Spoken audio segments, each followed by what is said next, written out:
right, good day to you. My name is Fred Oakman, and as always, with me today is Mr. Jake Peters. We are PS This Is Awesome. We're a PlayStation podcast, and this is episode 278. And this is a show where we share our feelings about the current state of PlayStation. So before we get on the show, I want to invite you all to subscribe to our channel on YouTube, youtube.com/PS This Is Awesome. And if you want to make fun of our trophy list on the PlayStation Network, you can find me at Anchorless_81 and Mr. Jake Peters at JakeSaw01. As always, you can write our show at psthisisawesome@gmail.com. And most importantly, don't forget to share the show with your friends. Be sure to leave comments, rate our podcast as you see fit. Leave comments, do all the things, give us all the stars in the world. It helps push our podcast a little closer to the top, and so people can check us out. And as a reminder, we're also a video podcast as well. So you can watch our show if you prefer over on YouTube. So be sure you are subscribed to our channel over there. And for new and or long-time listeners, we now have a Patreon. You can support our show for $1 a level. $1 a month at the Patreon level called the One and Only $1 Club. That is a tongue twister. Head over to patreon.com/PS This Is Awesome, and you can become a $1 patron and get a free die-cut vinyl sticker and a shout-out on the show. Here is the sticker right here. And so we would appreciate if you did that. And I've been thinking like maybe just one shout out isn't enough. Maybe like a monthly shout out or something to our patrons. We haven't seen much movement, but you guys all know who you are, and we do appreciate that. And Jake, with that out of the way, how are you doing today? Pretty good. It's been a good, beautiful Memorial Day weekend so far. I spent the whole day with my family. We had some family stuff. We don't usually do anything on the day of Labor Day, but we did some family stuff today. And you Memorial Day? Yeah. What did I say? Labor Day. That's all right. I didn't mean to correct you. Go ahead. Just making sure. And then I know you and I had talked about golfing, but it didn't really end up panning out because I had this family stuff. Well, I ended up going with my dad and my brother while we were together. And I hit the farthest drive I've ever hit before in my life. Really? And my brother stepped it out with his GPS. It was 326 yards. That's like professional level. Do you have a new club or something? Like what happened? Downhill? No, Wind at your back? Fucking crushed it. I have no idea. I don't even know. Because what was funny is we came up to the it's just basically flat. Like it wasn't downhill or anything, but it probably bounced quite a bit because it's been dry here. But my brother cranked this ball right up the middle of the fairway. He hit it like it was like 300 yards, and I was just like, I'm just gonna try and fucking hit it straight. And because I'm really, it was my first time golfing this year, and I was just really struggling with my driver. Yeah. And then I don't know, I just gripped it and ripped it and freaking just blew past my brother's ball. I outdrove my dad by like 100 yards. That's insane. It was awesome. Other than that, that, I played kind of like shit. What'd you score on that hole? Par? I got a par. Yeah, I think it was a par 5, and my second shot was actually over the green. So wow. if I had dropped the club length, I probably could have been on in 2 and had an eagle putt, but the fact that I got it close to the green on my second shot was awesome, because usually when I have a good drive like that, I just fuck the second shot. That's why I asked. So I'm the same way. So, but yeah, I played pretty good. I like bogey golf, which is like, in my opinion, it's not too bad. So good.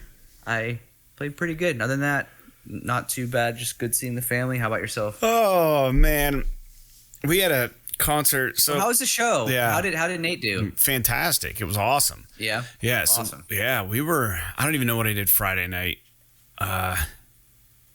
Doesn't even matter. It's all a blur to me. Saturday was a concert. We played Pittsburgh at 222 Ormsby, which is like this punk rock venue.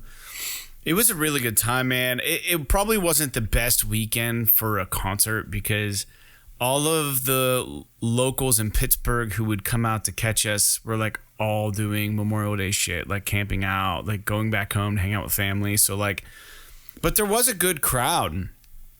And I feel like we did really good. We played really well. It was a stacked show. My buddy Ryan, who plays in Signals Midwest, also has a new band called Reckon, and they opened. And then Human Animal from Erie. I think there might be some dudes from Disciple or something in that band, and they played like Erie hardcore stuff, and they were good. And then we played, and then Danvers had their record release show. So Danvers played last, and they're from Pittsburgh. So it was really fun, man. Nate killed it, and dude, I was just so like, it was so weird. Like I was walking. It's not like in the best area in Pittsburgh, but like so. There's like parking's very limited. A lot of friends came out. Mike Fritz came out all the way out from Harrisburg to come out and hang out with us. So Nate and Mike hung out after the show, and they stayed out late. I think Troy's brother came out.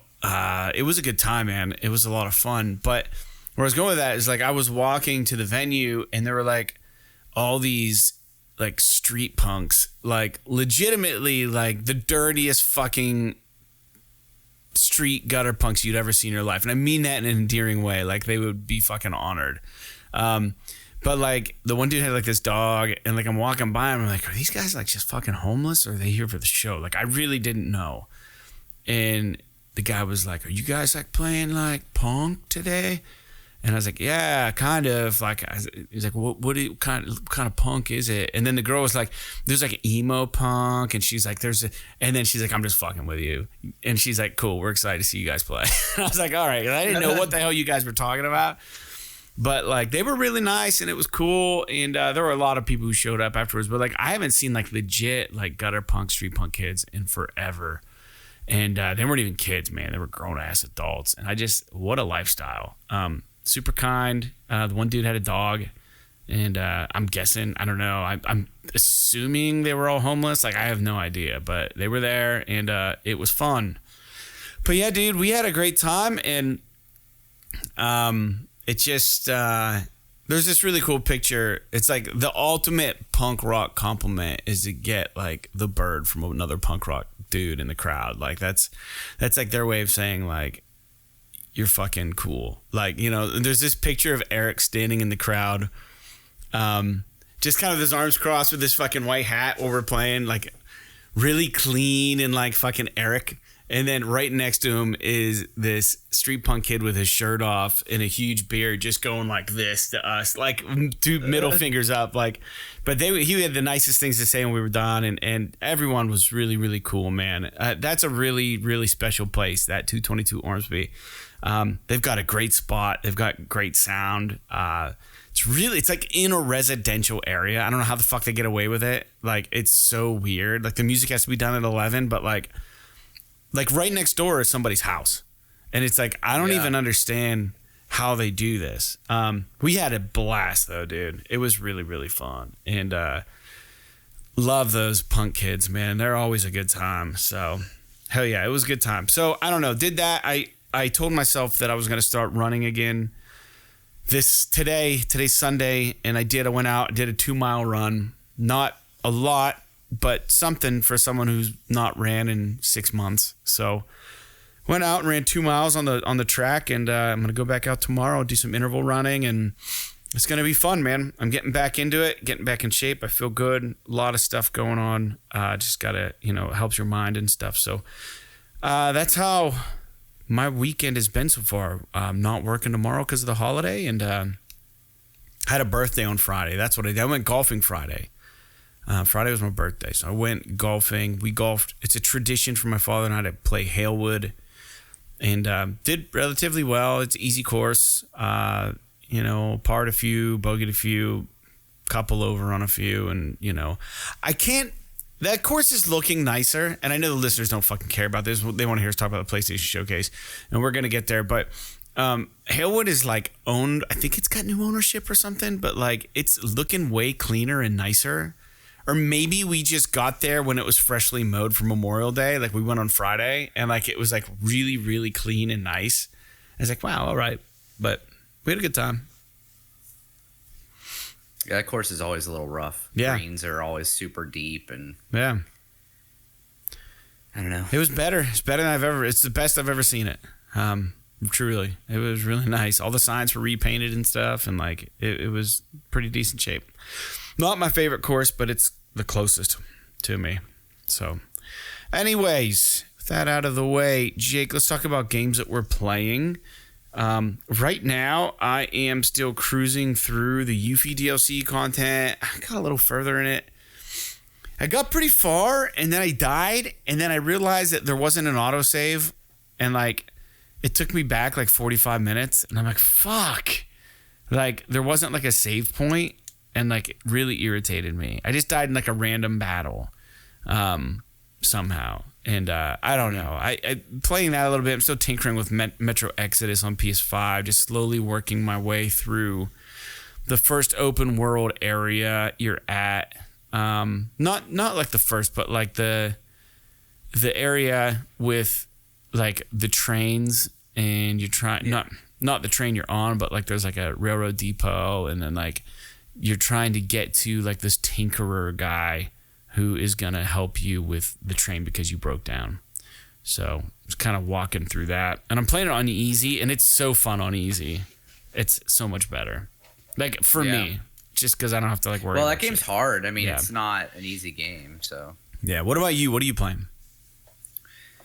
So I beat the main story for Final Fantasy VII Remake. It took me 16 less hours to beat it the second time than the first time. So that was kind of interesting.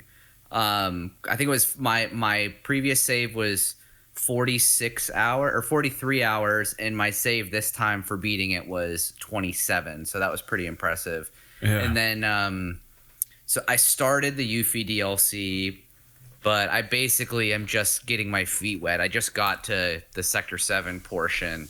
Did a couple. Her combat, at least I've only played with it a little bit, but I like that it's different. I like that it's like it's got some unique kind of aspects to it. But I'm only maybe 30, 40 minutes into it, so I'm not super deep yet. Yeah. Yeah, very good. Very good. Well, I feel the same way about the Yuffie stuff. I'm slowly figuring it out. And it gets even more interesting when you get other party members in this. Do you have any other additional party members yet or no? Nope. Yeah. All right. So when you do, it gets even more interesting. All right, cool. So we're going to touch into listener feedback. We do this every show. So if you guys or girls would like to write us, you can do so. And we will talk about what you say on the show and or in your comments. And the best way to do it, we would prefer just $1 a month. Go over to Patreon, subscribe to our Patreon, throw us $1 a month, and then leave us interactions on each show when I post them.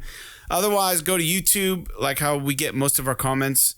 Leave us some feedback there. We'll address it, or send us an email at psthisisawesome@gmail.com. Recently, Big Box writes, and he says, "Hey guys, house PlayStation is in disarray.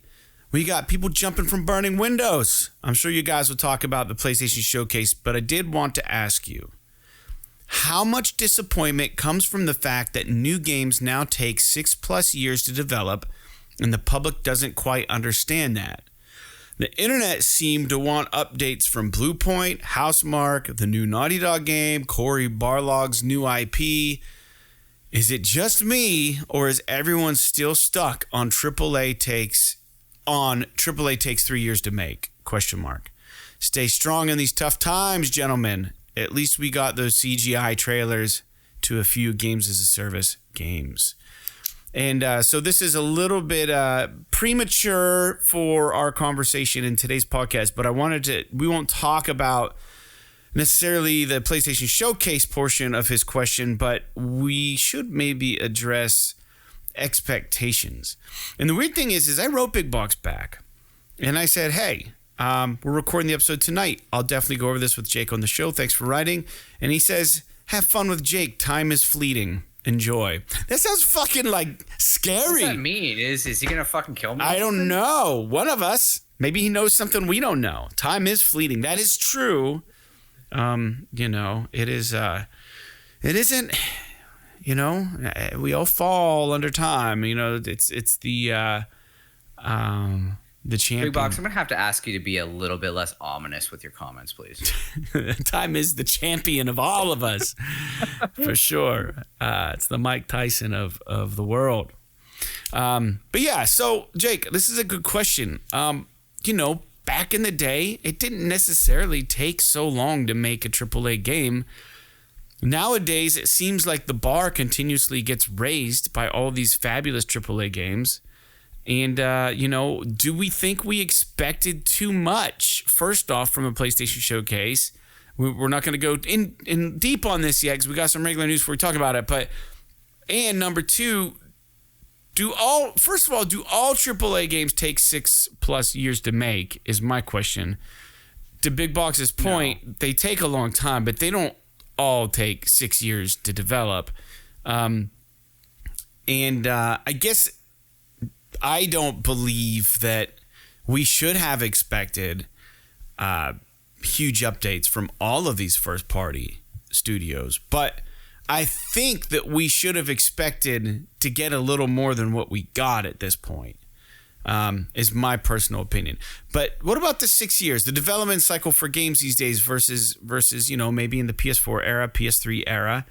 I don't think that it's, for me, I don't think that it's people misidentifying the amount of time it takes to make games now versus then. I just think it's a general lack of understanding of what it takes to make a game.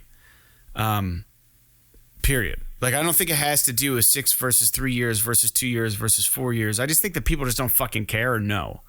And they just we live in this immediate, give it to me now world that isn't like really reality. It's like all internet reality, right? So I just think that like expectations do get set a little high because people just want immediacy.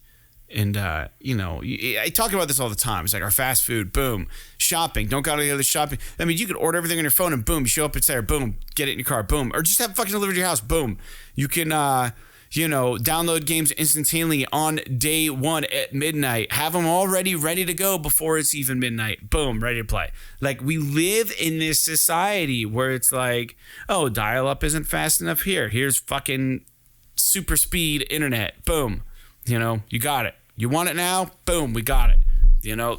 That's kind of like the society we live in. And I don't think that this attitude permeates just in a video game, the small corner of the internet. I think it's with everything in the world right now. I just think that people's patience is being lost among a lot of people. And I just feel like, we, instead of learning to slow things down, we always try to pick things up and move faster and expect things immediately. And I don't know that it's people's lack of understanding with how long it takes to make a great game. But yeah, I think it's just people's lack of understanding of how long it fucking takes to make a game.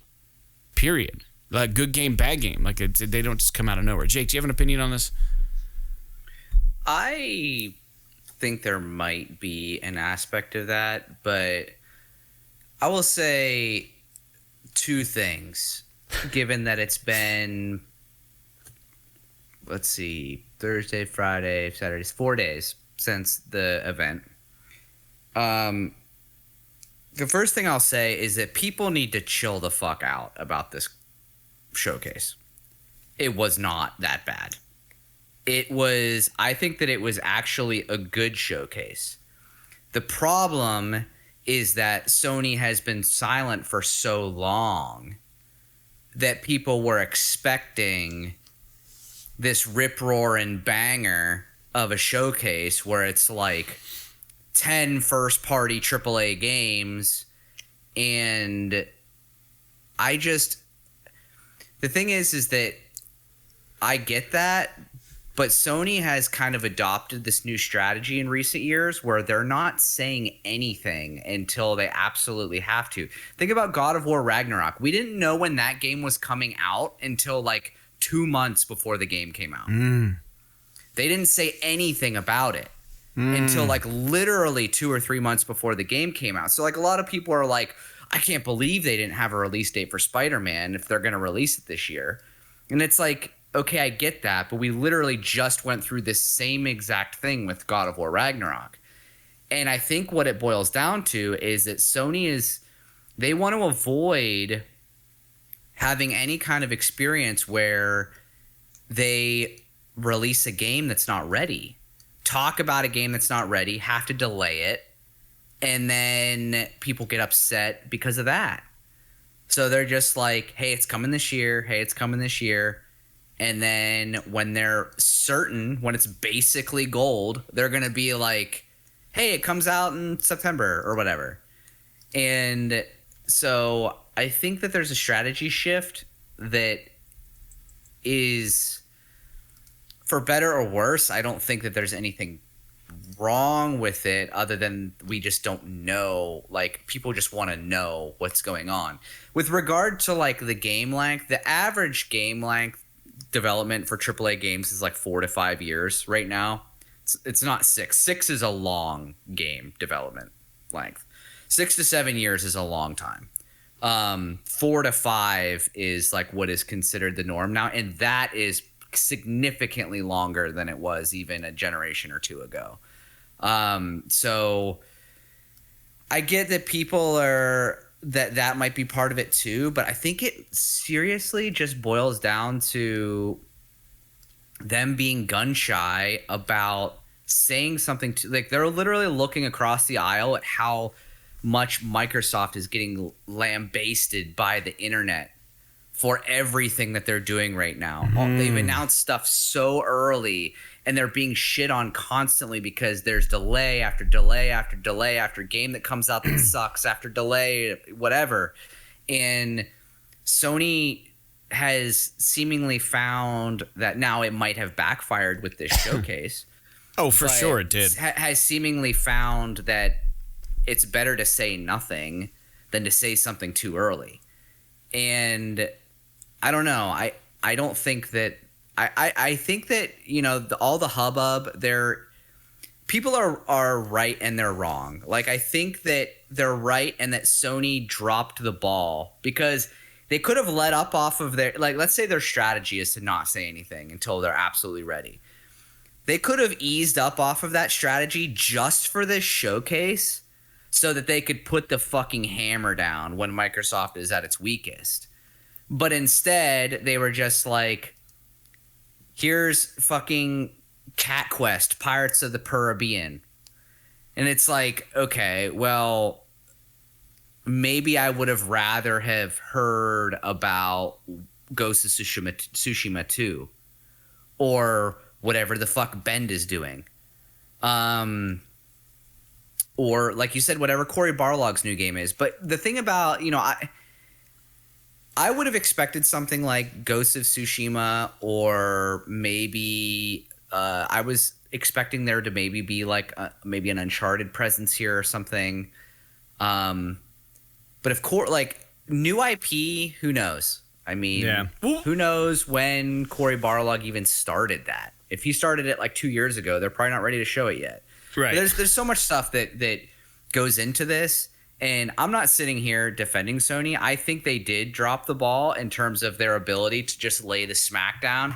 You know, the whole, you know, there's been this like internet buzz about like mind share and shit like that. And it's like, okay, well, yeah, they did miss the boat on being able to really grab the industry by the balls. But that doesn't mean it was a bad showcase. Yeah. It was just maybe a missed opportunity. Well, we'll get to more showcase stuff here in the future. But hopefully that answers your question to the most part, Big Box, how we feel about that.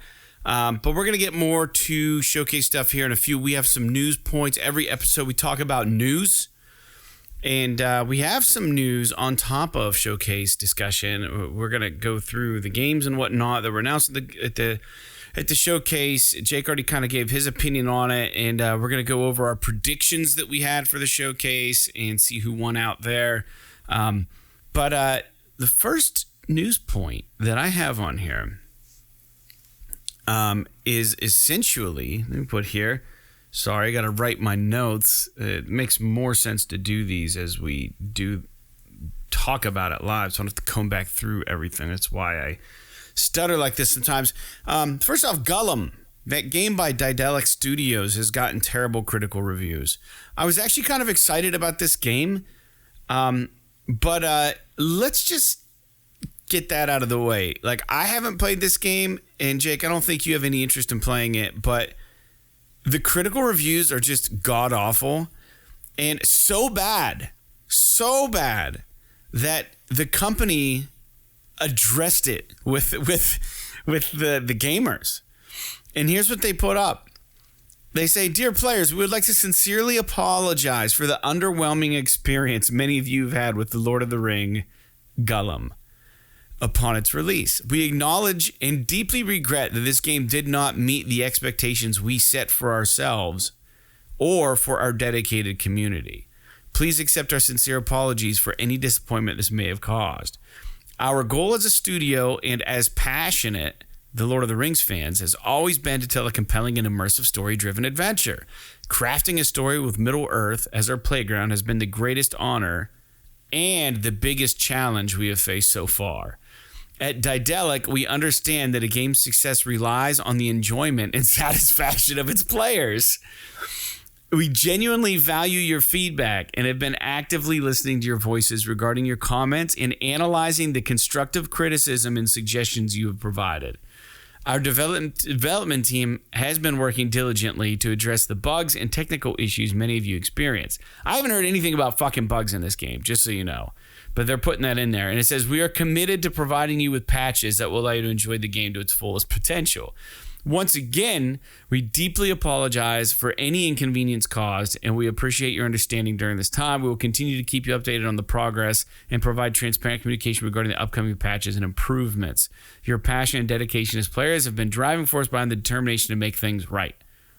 Thank you for your support. Sincerely, Daedalic Entertainment." So everything that I've seen about this game is that it sucks. That's just it. Like, not that, oh, this thing's so fucking buggy, it barely runs, you can't save it, it's glitching, it's dropping frames.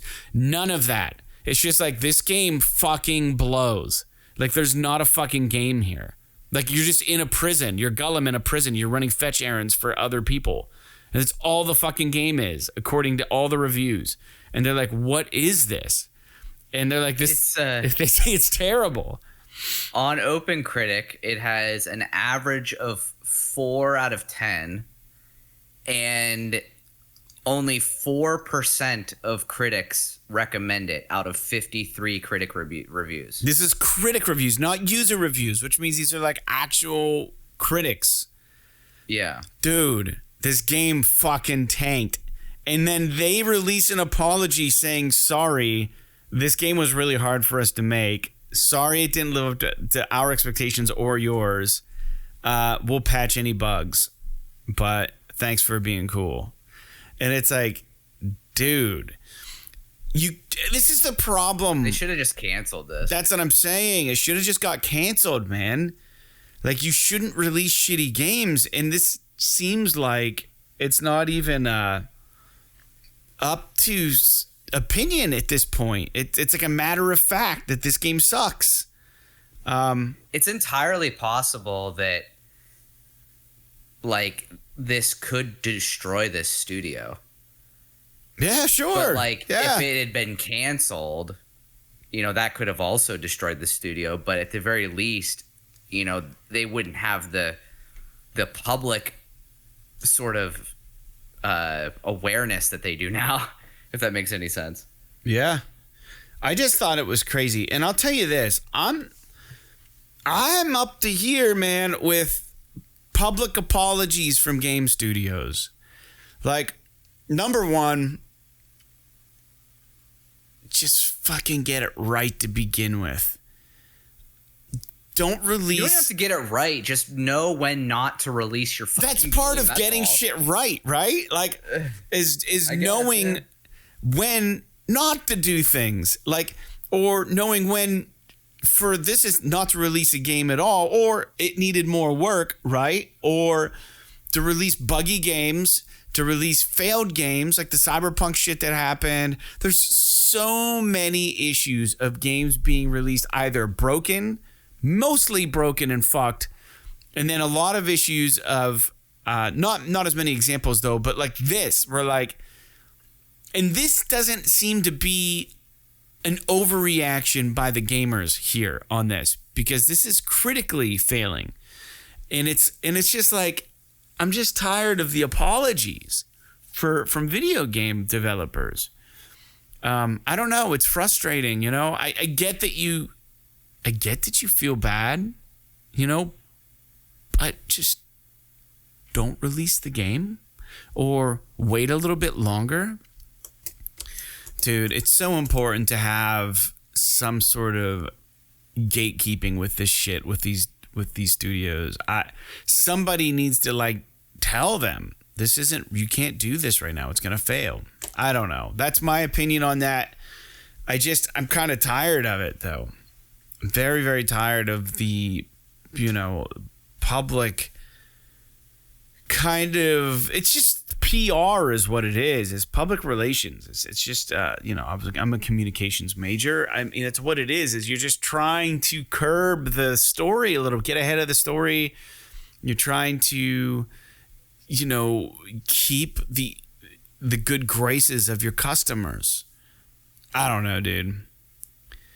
I don't know. Yeah, I think that they're just trying to, I don't know, there's like a sunk cost fallacy kind of thing going on. Maybe they're just like, fuck it, we just got to get it out. Who cares? You know, make whatever they can off of the people that don't know any better and then move on. Yeah. All right. Next news point. Yeah. Hey, we're going to get more to Spider-Man 2. We talked about the PlayStation Showcase, but Insomniac Games finally did address the growing anticipation that perhaps Spider-Man 2 would be a multiplayer game, or at the very least have a multiplayer component to it. Insomniac came right out in a tweet and they were just like, nope, it's an epic single player game. So there's that for everybody. It looks like Spider-Man 2 is going to be strictly single player. There were some speculations that some people were going to be able to control Venom, others going to be able to play Miles Morales, yada, yada, yada, online shit. And they're saying, no, it's single player, which is music to my ears. This is what I want, right? Jake, do you have a comment on that? Nope, I agree. Right. I think we find out in the showcase how they're going to do that. Okay. So the next news point, Mortal Kombat 1. This was interesting. It apparently is at the top of the pre-order list in the US and UK for PS5 pre-orders. This was after the cinematic trailer that was released. We talked about it last episode 277. We're going to get our first glimpse of actual gameplay of this game during the Summer Games Fest in June 8th.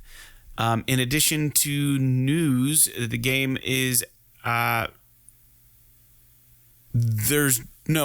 not this game. That's a different game. Sorry. It's not Mortal Kombat 1. I'm going to cut that out. Disregard that last little blurb I said. That was supposed to go right there in the notes. So anyways, yeah, Mortal Kombat 1. A lot of interest after that cinematic trailer. No gameplay yet has shown, and it's topping the pre-sale charts. Why are you pre-ordering fucking games like this? It's weird. Yeah, I think it's kind of stupid, but I guess good for them. I'm sure it's going to be great. It's fucking NetherRealm or whatever, so... It's just so much hype, dude, in video games. All right, next news point. Final Fantasy 16 is launching June 22nd. If you guys are excited, they have come out and announced there's not going to be any post-game content for Final Fantasy 16. In addition, it is going to be a standalone game, so that means no DLC, and there's actually not going to be a day one patch because the game is just freaking pretty and ready to go. So... perfect. No bugs, no nothing. It's been forever since anyone has been like, oh, it's ready. I think they did say that they were going to put like they literally said last summer that they were waiting a year to release it specifically to do nothing but do bug squashing and polishing, which is pretty awesome if you think about it. Hopefully that means we get a game now that's just going to be perfect at launch. We haven't had that in a long time. Yeah, no patches. You don't have to wait 3 months to get the best version of it. Like, it's just there. This is it. Nothing's coming afterwards. Pop it in. You don't need the internet. Just fucking play. I don't know. You might need the internet. But anyway, so that's good news. Another news story, and we're almost through this week's news because we got a big show topic, is dude, I completely forgot about this, but Massive Games, developer behind the Division 1 and Division 2, are and have been working on an open world Star Wars game, and it's still slated for an early 2024 release. This is per Push Square per Kotaku. Inside sources have been in contact with Kotaku, and it was indicated that while the project isn't moving along as fast as they had hoped, there's some hype among the developers that this could actually be the next big hit for Ubisoft. So I'm curious to see what the fuck they're doing. Massive did a great job with the Division, and one thing about the Division that I loved was like their environment building. So a Star Wars open world fucking whatever they're doing might be really, really dope. So I thought they were also working on an Avatar game. I'm not sure. I'm not sure. Hopefully it's good. Yeah, dude. Star Wars. I'm writing my notes. Massive. All right. Next news point is this is interesting. So Sony had a conference, not a conference per se, but it was some sort of business segment meeting. And they're kind of unraveling their game plan, right? Their game plan for rolling out their first party PlayStation Studios games. And this is on Push Square, and I'm just going to read right off their website. We don't break news, but I'm going to read this, and we're going to comment on this real quick, Jake. It says, Sony has confirmed in a business segment meeting that PlayStation Studios is now planning on releasing, quote, 2 or more major, end quote, PS5 titles every year from now on. These games will come from a mixture of established franchises and new IP, and they'll be a mixture of single-player experiences as well as live service efforts. Sony wants to cover, quote, every major genre, end quote, but it highlights shooters, racing games, RPGs, platformers, action titles, and sports in particular. And then it said, in addition, the company plans to further expand onto other platforms to, quote, grow audiences, end quote, with recent examples being its initiatives on PC and smartphones. In the presentation, Sony highlights the 2 platforms alongside music, books, its PlayStation Productions pipeline, and even theme parks. Most recently, Nintendo is seeing success with Super Nintendo World Park areas in Japan and USA, and now an Uncharted roller coaster is opening. We talked about that last episode. And for Sony, this is all about, quote, driving audience growth and diversity, end quote, and, quote, leveraging Sony's synergy to unlock new audience growth, end quote. I thought this little graphic that they came up with that they showed was really interesting. Where they talk about the different genres of games. It says PlayStation Studios. It says 2 or more major releases per year covering every major genre. Platformer, RPG, racing, shooter, sports, and action. That's Sony's opinion of the major genres for gaming right now. And it's super interesting just to kind of see. And it says a mix of single player and live services and balance of big franchises and new IP. So it's just, I don't even know. Racing, Gran Turismo, Twisted Metal maybe, RPG. I don't even know first-party RPGs. Couldn't tell you what those would be. This is kind of like a mess, like mush statement, though. Because, like, first of all they have to do to fulfill this 2 or more quota is release one major game every year because they always have the show. And that qualifies as a major release every single year. For sports, right? And when you're talking about RPG, what are they fucking talking about? God of War? I don't know. I'm asking. Okay. Yeah, I don't know. I don't know what that is. So like this is just one of those. This is just business speak, and I get it. Like, it's exciting. I hope that when they say 2 or more, that means that we're going to be getting more than 2 every single year because they already hit that cadence of 2 big releases a year. Sometimes we get 3. Like last year, we got 3. Actually, we got 4 last year. What did we get last year? Well, we got Horizon, we got The Show, we got Gran Turismo, and we got God of War. Yeah. So, and those are, big fucking titles. So we got 2 action games, right? And 2, assuming that's how they a racing game and a sport game. Mm-hmm. Unless one of them's an RPG, like you said. Maybe they're the ones pushing God of War with all these fucking different. Or maybe they think Horizon is an RPG or something. I don't know. Like, I haven't seen any announced games from them that fill the traditional RPG sort of mold. So right. Everything now has RPG mechanics. Is MLB The Show a fucking RPG? Because you have like the Road to the Show thing.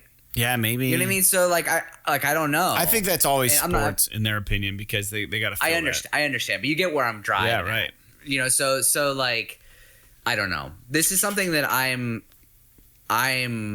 cautiously optimistic about, but until we get a more concrete definition of what any of this, like, it's like any of these business meetings where they're talking about projections and all this shit. It's just all like, I don't know, man. Like I've sat in some of these meetings where it's just like people fucking saying buzzwords, and I'm like, okay, you literally just spent 60 minutes saying fucking nothing. Right.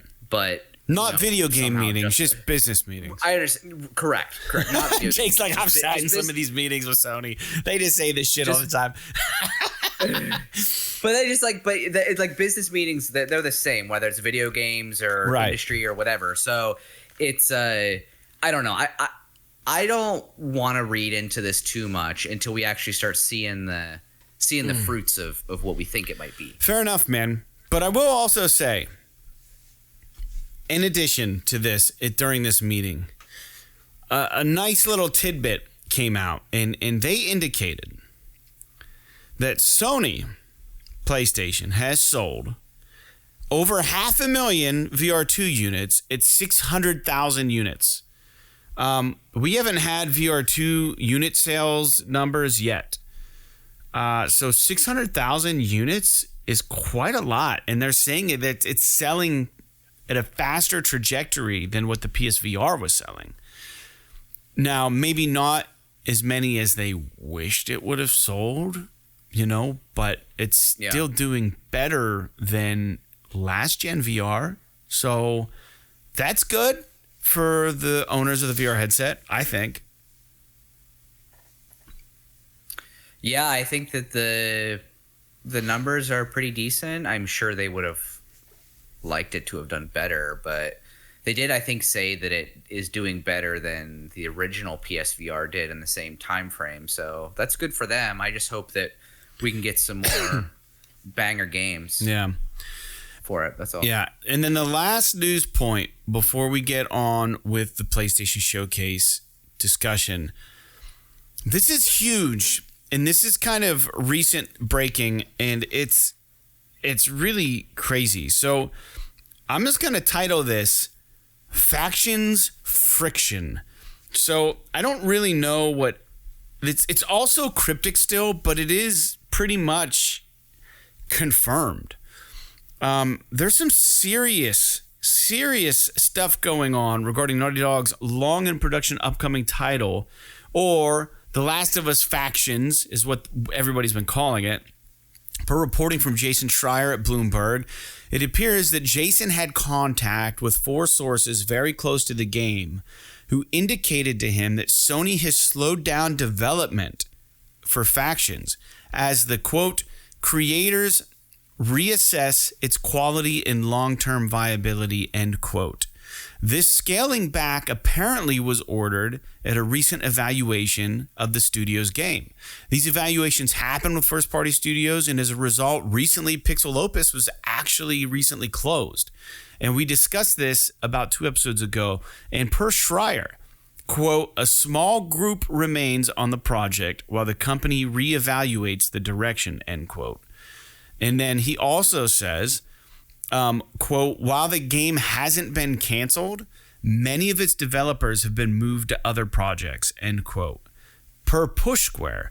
So Jeff Grubb over at Giant Bomb also indicated, quote, all I've heard about this game is that it looks a lot like a studio's first live service game, and that Naughty Dog wanted to do things its way, which maybe didn't bode well for Factions, end quote. Now, it's presumed that Bungie is gatekeeping all of the live service titles that Sony is working on, and it's up to Bungie either to give the green light or not give the green light, or they're at least involved in the discussion. And it would seem from afar that the direction Naughty Dog were taking factions didn't show enough promise for the long term. So it looks like in response to this, we're actually prior to the Bloomberg article getting posted, you know, from what I understand, Jason Schreier or whomever probably reached out to Naughty Dog and said, hey, here's the deal. I've got an article about the shit going on at your studio. If you want to get ahead of it, now's the time. So prior to this getting posted, Naughty Dog posted this out of the blue and no one knew what the fuck it meant. It just said, The Last of Us fans.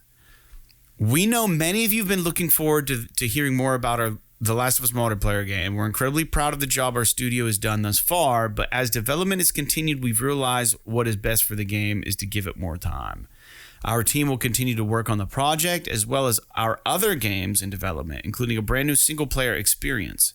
We look forward to sharing more soon. We're grateful to our fantastic community for your support. Thank you for your passion for our games. It continues to drive us, Naughty Dog. So this looks like Naughty Dog. It looks like it's a series of fucking pressure to me. This looks like pressure. Sony wanted Naughty Dog to do something probably live service. And they're like, all right, well, we're going to fucking do this fucking epic Last of Us shit. You know, it's what we know. We're going to go and do this thing. And they started working on this fucking, this is my speculation, of course. And then, so they get fucking, I guess arguably, my opinion, the best game studio for single player story driven games now takes on a multiplayer game. And they're just out of their depth here. And they fucking come up with this thing. And now, granted, even the multiplayer in The Last of Us was really fucking creative and outside the box. And really, that's what made it special.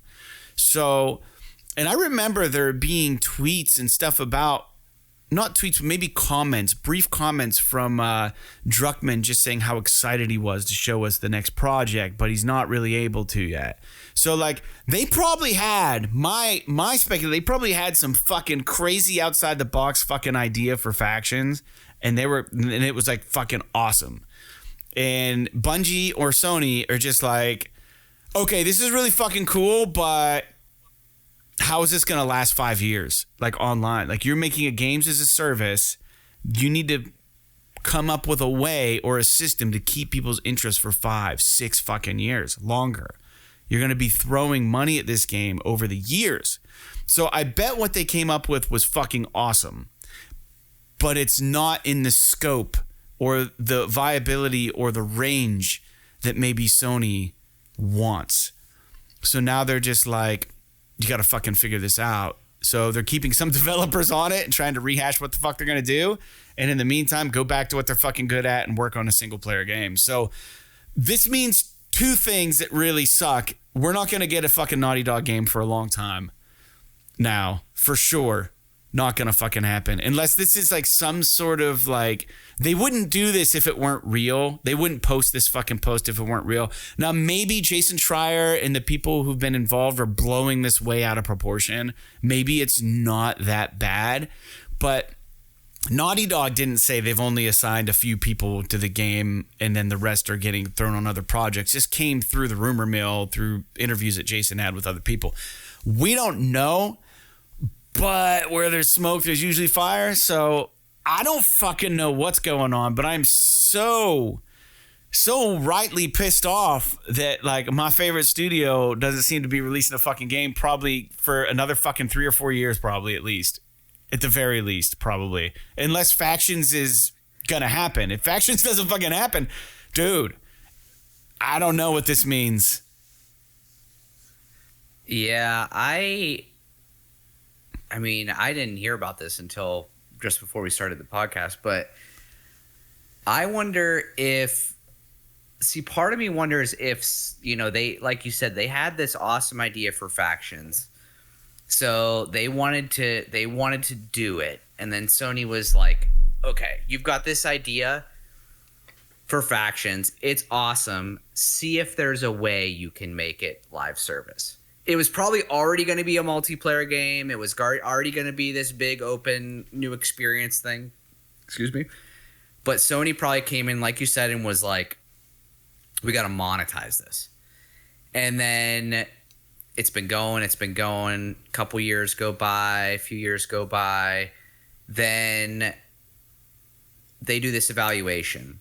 Bungie comes in, sounds like they have carte blanche to basically yay or nay almost any live service game. Now, to be fair, all of this I truly believe is motivated by Sony's desire to only release the highest quality games. Yeah. They would rather cancel a fucking game 4 years into development than release a dud, especially from Naughty Dog. So it's a good thing and a bad thing, right? But I also wonder if part of it is that they were like, okay, we're not too hot on what you have so far. Keep a team working on it, but you've got to make another game. And so they're like, we got to have something out of you. So move your resources over to The Last of Us 3 or whatever the fuck it is you're working on, and let your, I don't want to say your B team, but your side team kind of fix the, do the homework that Bungie gave you. And then whenever it's getting to a point where it can be sort of polished up for mass consumption, then we'll allow more resources to go back to it. But it hasn't been out and out canceled yet. So, but it does kind of sound like this was just a project maybe gone awry. That Naughty Dog seems like one of those teams where it's like they probably had this awesome idea, and who knows, maybe there's a little bit of mismanagement going on. I mean, Neil Druckmann's probably was intimately involved at the beginning, but now he's like off being a TV director and all this shit, and so like he's not really there anymore. I mean, I'm sure he's still there, but like, right. You know what I mean? He's got other stuff going on. I don't know. So it's surprising. I would say this, at the very least, it's surprising. This definitely explains why it was not at the showcase, because everyone expected this to be there. Other than Spider-Man, everyone was like, we're going to see Naughty Dog's game. Yeah. And it was not there. And I think, honestly, to kind of circle back a little bit to Big Box's comment, I think that's what caused a lot of outpouring and outcry. It's not that we didn't see fucking Ghost of Tsushima 2. It's not that we didn't see Ben's game. It's not that we didn't see fucking Cory Barlog's game. It's because we didn't see The Last of Us game. Because a year ago, Neil Druckmann was like, we've got more to say in 2023. Well, they posted a fucking picture and some artwork for it like earlier this year, at the end of last year. And they're like, you're going to hear more about it next year. And then the PlayStation Showcase comes up and you're like, okay, if Neil Druckmann thinks that we're going to see more of this fucking game this year, it can't be that off, right? It can't be that far out. But like, I'm guessing that plan has changed. We're not going to see this game this year. I don't think we're going to see it. What if we never see it? I'd be more surprised if we saw a trailer for their next game before we saw what's going on with Factions. Dude, I'll say this. There has been no speculation on what they're working on outside of Factions. Last of Us Part 3, right? I mean, that's basically it. People are talking about either that or a new IP.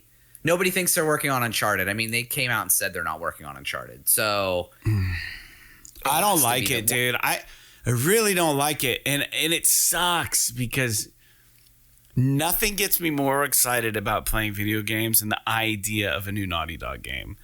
Like, it just totally is what I want to fucking do, right? I want to play a new Naughty Dog game, dude. They're so good. I was so excited to jump on this little voyage with them, go multiplayer live service. Like, I was like, this shit's gonna be fucking badass. But they've got, they've got to protect their best asset, their biggest, which I would honestly almost argue that Naughty Dog is not their best studio anymore. But I would say that they still are. But in terms of like their most important, I would say they're not probably their most important studio anymore. But there's also the idea that like no king rules forever, and the even though The Last of Us Part 2 is arguably the best game ever made. I say what you will about like the story, how long it is, people bitching about like how they did Joel dirty and all this stuff. Like, say what you will about your opinion on the story content of the game, but the game itself as a technical feat is probably, if not the best game of all time, it's in the top 5. So that's the last game they did. So this is me saying that even though it's unlikely that Factions is bad, Sony's probably like, you can't release anything that's less than spectacular. It's got to be a fucking 10 if it's coming from Naughty Even Dog. if it takes you 10 fucking years, this game has to be amazing. You can't. It's like you're otherwise, dude.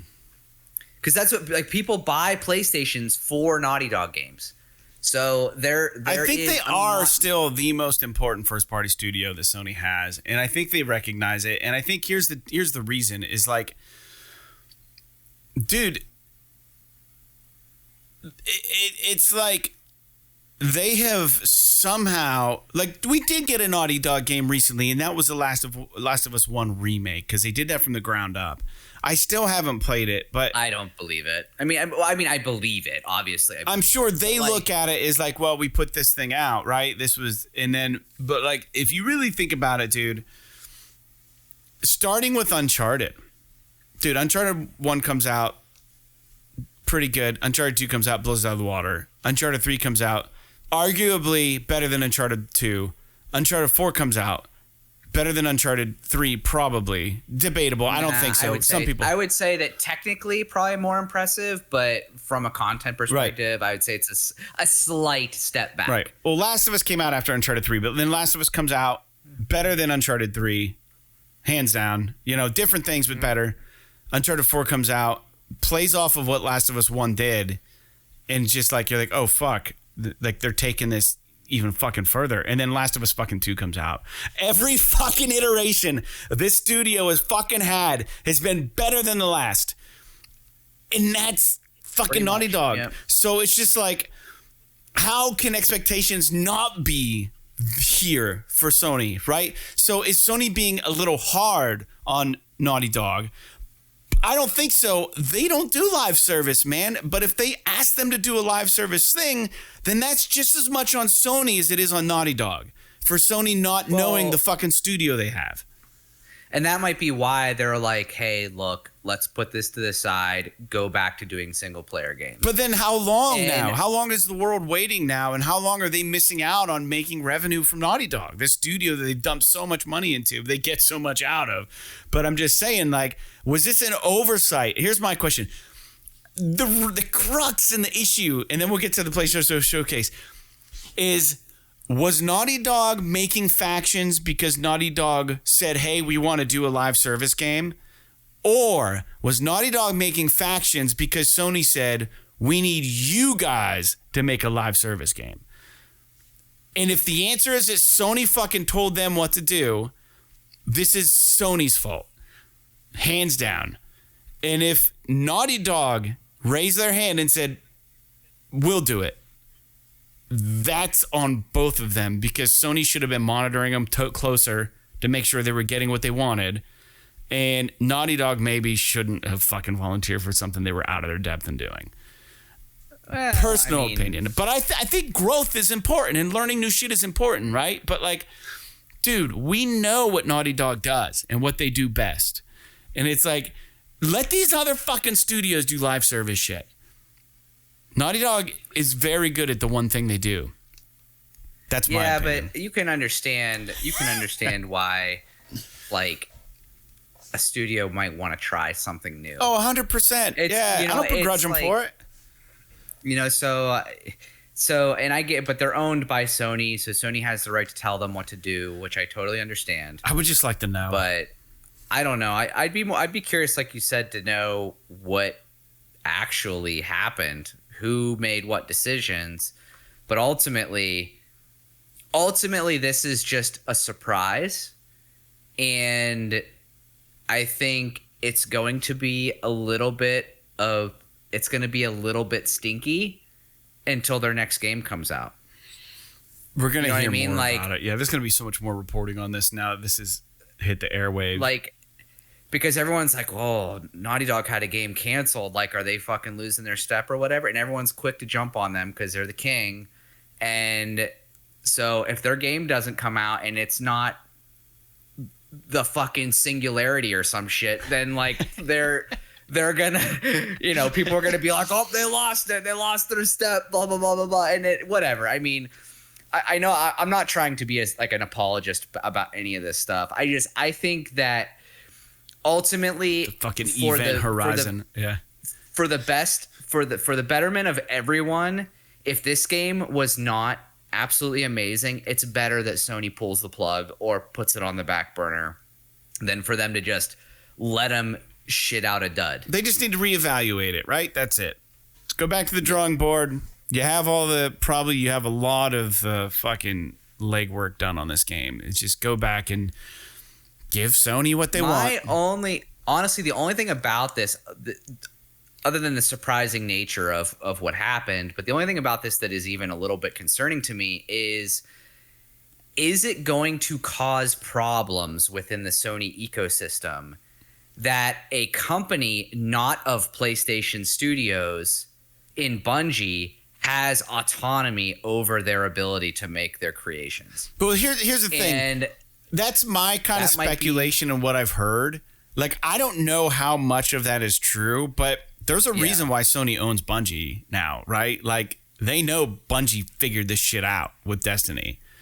But think about it. Think about it if it's like, you know, if you made something and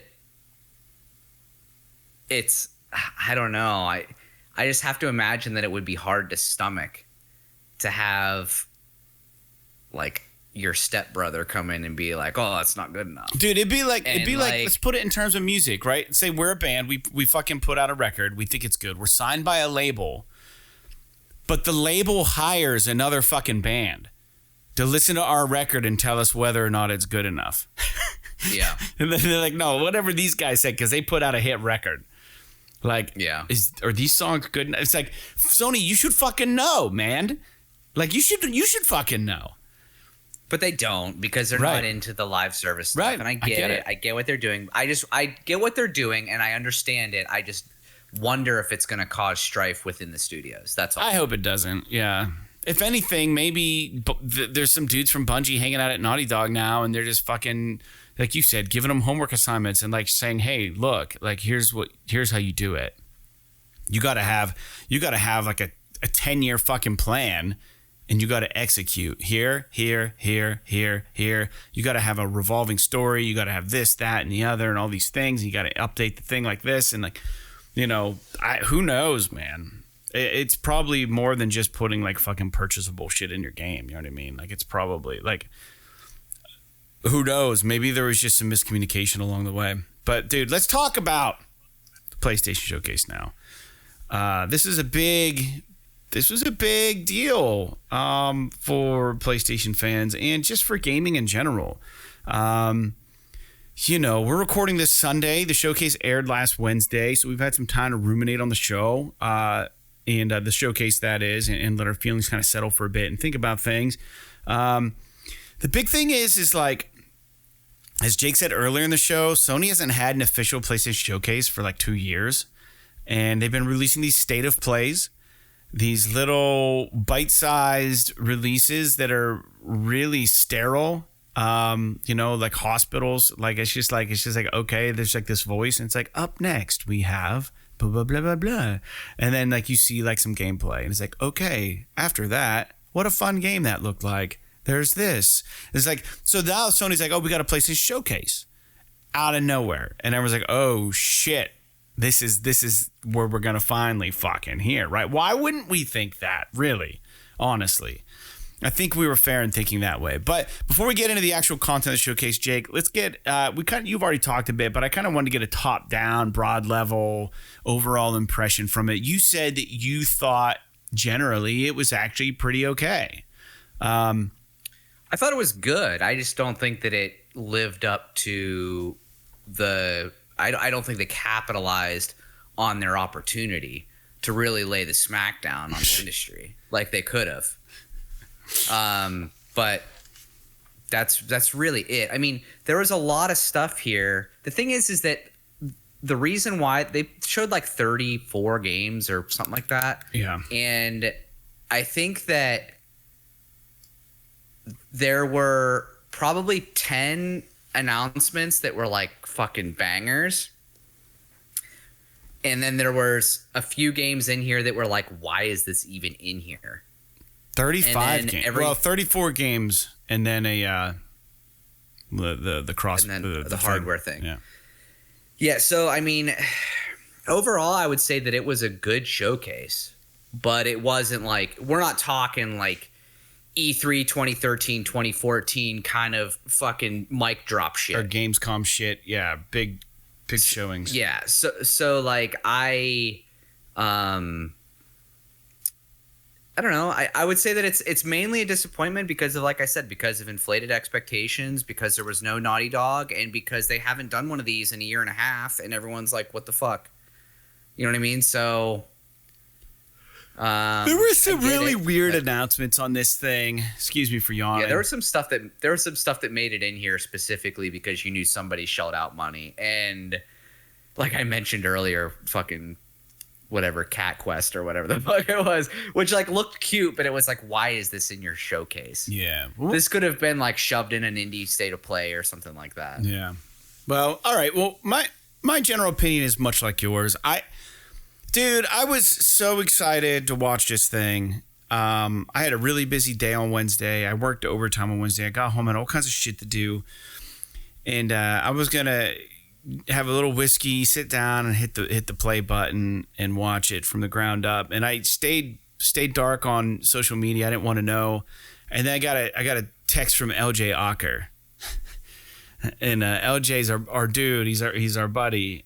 And here's what he wrote me. Let me look here. He goes, it was actually really funny. He goes, hold on.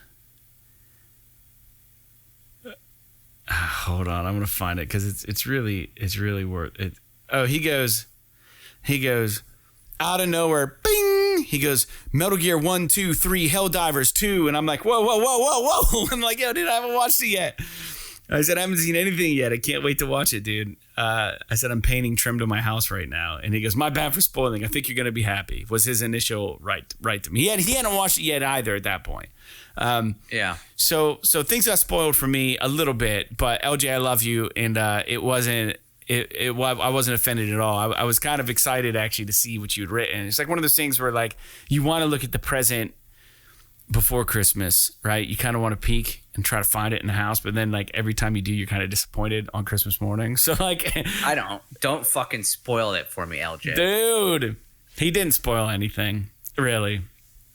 But anyhow, Jake, we did some predictions last episode, and we did 3 categories.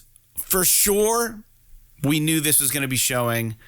Likely and probable, but maybe not a for sure thing. And then we did an very unlikely. We doubt it's going to happen, but if it does, it'd be fucking badass. You won.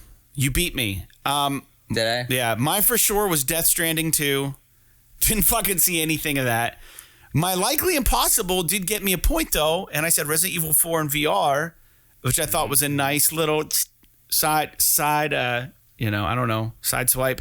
And then my unlikely, I didn't get anything. I said I want to see a first-person shooter, Resistance, Killzone, something about first. And you said, dude, I would even give you credit if you just came up with like a first-person shooter.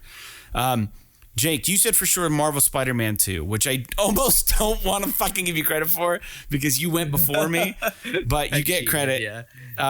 And then you said likely impossible is Factions. Now we know that's not happening. And then unlikely, you said Metal Gear Solid 3 Remake, which was a fucking... You must have been super stoked because that was, you're like, no, there's no fucking way they're going to do this. But if they did, it'd be fucking cool. So I think this wasn't in like my little like 3-part prediction thing, but I also did say earlier in the episode that I wouldn't be surprised, or they might have like Haven and Firewalks games might be there, which is the 2 new teams that they just got, and both of them showed. Yeah. So that was kind of cool. Yeah, but you definitely beat me. I think I had the most obscure one with the Resident Evil VR thing. That was kind of a deep cut there, but I kind of predicted that was going to happen in my head.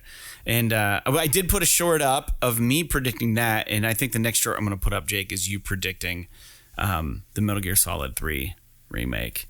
And we'll see how many views we get on that. I think I had about 500 views on my short, and then we'll see what you get. And then that'll be the next contest, who gets the most views. But so let's talk about the games in the order they were shown. Some of them we're just going to not scroll through, but we'll go through pretty quick. Some of them will probably have some stuff we want to say about it. So first party developer Haven. Now this was taken from a website. I don't remember what website. Oh Jesus, I should probably figure this out. It was escapistmagazine.com. This is pulled directly from their website. They had a really nice list and a little bit of backstory to what was shown and everything. It was right in order. So from the escapistmagazine.com, developer Haven, helmed by Jade Raymond, announced competitive heist game Fair Game for PS5 and PC. Jake, this was a cinematic trailer. It's how the thing started off. What was your... First of all, it's Fair Games. Oh, sorry. Yeah, fair Games with an S for a dollar thing. I didn't understand. I didn't even read it as Fair Games. I read it as Fair Game, then $. So it is Fair Games, correct. What is your take of this game that you've seen? You haven't seen the game, but like the cinematic trailer, what they're going for. I think it looks cool. I mean, this seems like a perfect sort of swing at the live service kind of thing. Mm-hmm. It's a heist game, PvP. I don't know if you remember that game, Payday on PS3. That was pretty popular. It was a similar kind of idea. Yeah. So, I don't know. I thought it looked cool. I liked the style. I liked the sort of the impression that it left on me, but it's a CG thing, so who fucking knows, you know? Mm-hmm. I'll wait till I see the actual game. Yeah, I kind of enjoyed. And I'm going to be saying that a lot. Yeah, I enjoyed the art style of this, but I mean, it's hard to say whether or not they're going to execute on it well in the game itself, or how the game's even going to look or play. But, yeah, I don't know. What is this? Player versus player? Is that what this is? PvP? It's like a PvP heist game, I think, is what they said it's going to be. Okay, so I wonder what you're stealing. They kind of set it up like, you're going to take out, like, not take out, but it's kind of like rob the rich, the 5%ers. You're going to go take them out. It's your thing. Get a little crew together, But I think it's like a what do I want to say? Like those are the themes of the missions, but like there's still a PvP. Like maybe like the theme is like, oh, we're trying to rob this rich person, but there's like multiple groups of heisters that are trying to do the same task, and they're like fighting each other along the way. You know what I mean? Mm-hmm. Which is kind of a cool idea. Yeah, I agree. The next one was a fun one, and I've got a lot to say about this. Helldivers 2 was shown. This has been rumored, and there was actually a trailer that leaked about this game a while back. I believe Arrowpoint, is it Arrowhead? Arrowhead, I believe, is making this game. Yeah, Arrowhead. And I'm a real big fan of the first Helldivers game. I loved it. What is really weird about Helldivers 2 is I think they're trying to grab a wider audience, but it's no longer top down, and it's more 3/4, like a third person. Over the shoulder, yep. Yeah, so, dude, I think a game like Helldivers, and we'll have to wait and see, but I think was successful for multiple reasons. It's really difficult. There's a lot of accidental deaths, and I feel like having it third person, a lot of the game was strategy, and strategy is way easier from a top down than like in a third person view. So I just hope that it remains as strategic as the top-down version of the game is, the first Helldivers, because I feel like a lot of what was fun about the game was you mounting your turrets, waiting for the dropship, seeing the enemies coming from a far distance away, and figuring out how to like mitigate that presence. And in third person, I just feel like your I don't want to say point of view. What is it? Like your field of view. Your field of view is going to be way different. And the field of view in a top-down, you see so much more of the map, and that's what made the game really, really fun. So I'm curious to see how they implement those scenarios, because in Helldivers, the first game, you had to be able to see 360 degrees because shit could just wipe you out instantly from behind. And you have to know that they're there so that you know what enemies to attack first, right? So like if it's in third person, you're only going to have like this kind of a field of view. So now are you way more relying on your other squad mates to like get your six?